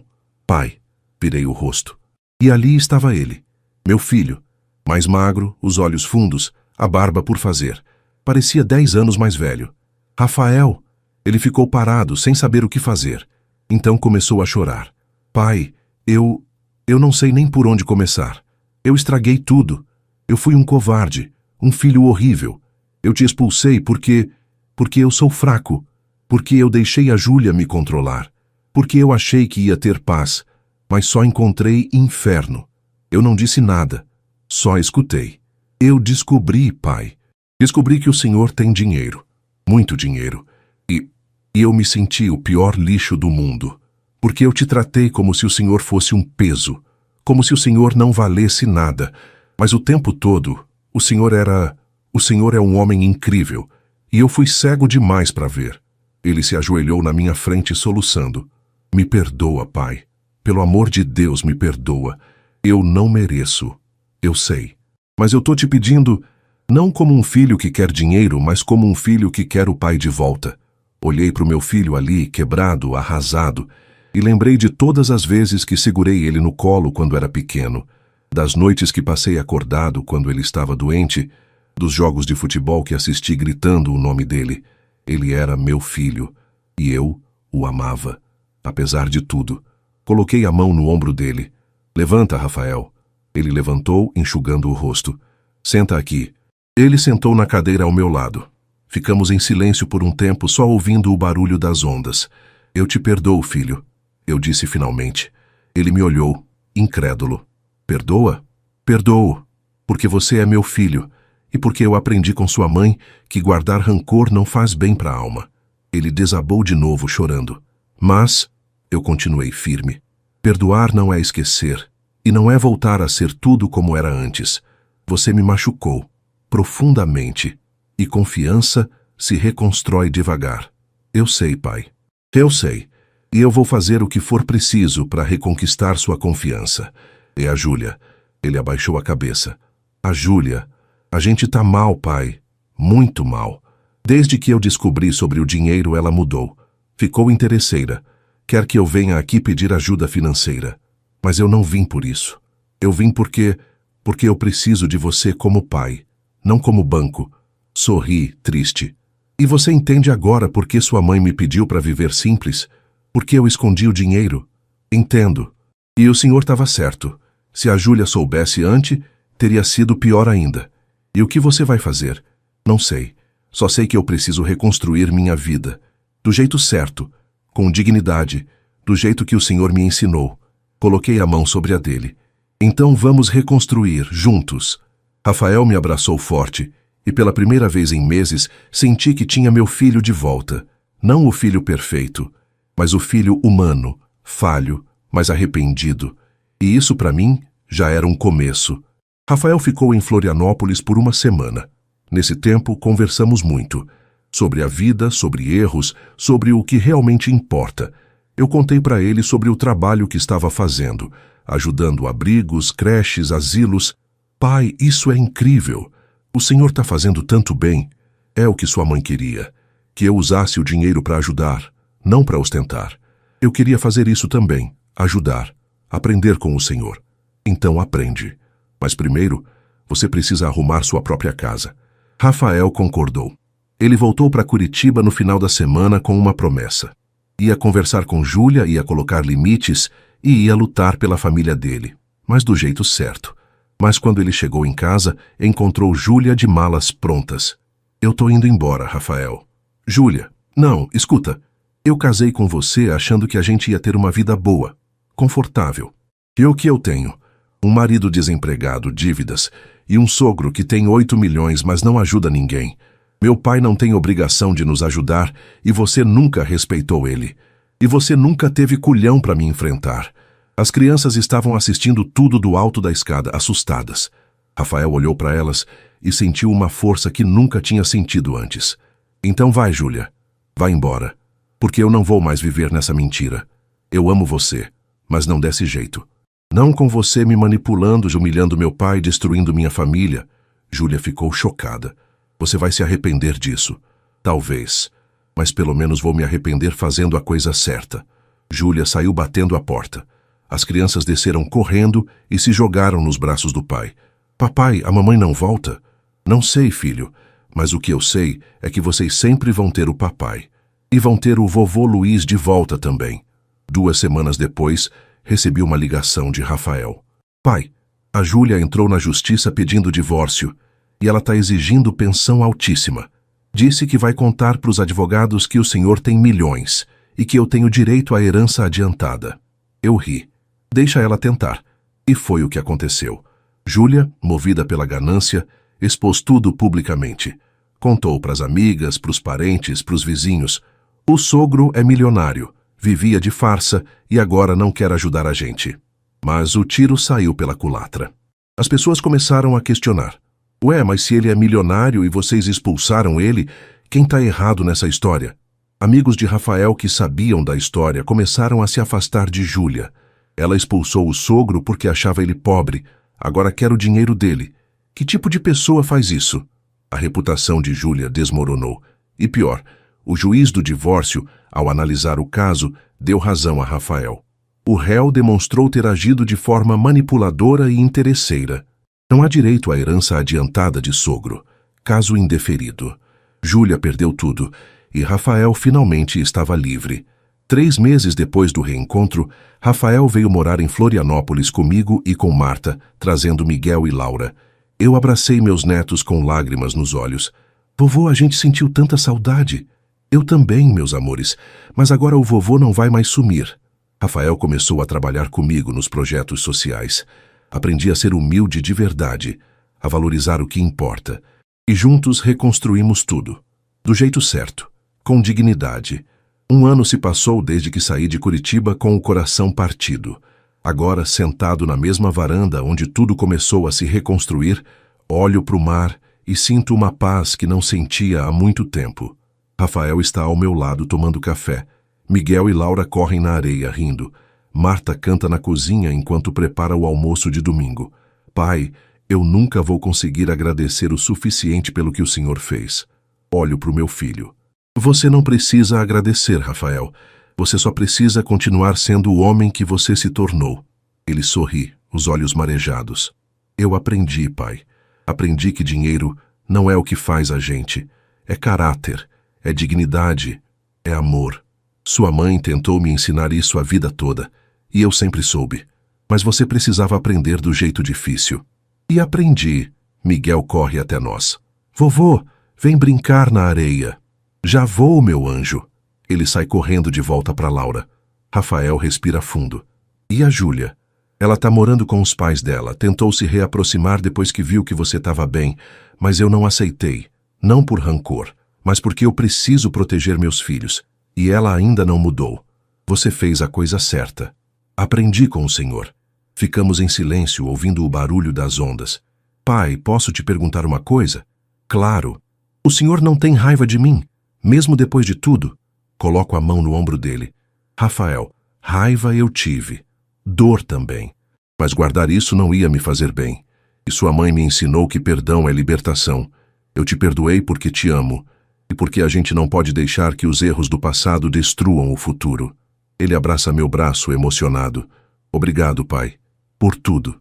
Mais tarde, sentado sozinho na varanda depois que todos dormiram, olho para o céu estrelado e falo baixinho. Helena, eu fiz o que você me pediu. Vivi simples. Usei o dinheiro para fazer o bem. E perdoei nosso filho. Espero que você esteja orgulhosa. Uma brisa suave passa. E eu sinto no fundo do coração que ela está. Eu perdi muito nesse último ano. Perdi a ilusão de que família era perfeita. Perdi a ingenuidade de achar que amor incondicional era sempre correspondido. Perdi a casa, a rotina, a proximidade. Mas ganhei algo muito maior. Dignidade, paz, propósito. Ganhei meu filho de volta. Não o filho perfeito, mas o filho real, humano, que aprendeu e cresceu. Ganhei meus netos de volta, e agora posso ver eles crescerem todos os dias. Ganhei um novo lar, uma nova missão, e a certeza de que vivi do jeito certo. Os 8 milhões continuam guardados, mas agora são usados para construir lares, alimentar famintos, educar crianças, cuidar de idosos. São usados para fazer o que o dinheiro deveria sempre fazer, servir ao amor, não à vaidade. E quando meu tempo nessa terra acabar, vou partir em paz, porque vou saber que deixei algo mais valioso que ouro, uma lição de dignidade, perdão e amor verdadeiro. E essa, nenhum dinheiro do mundo pode comprar.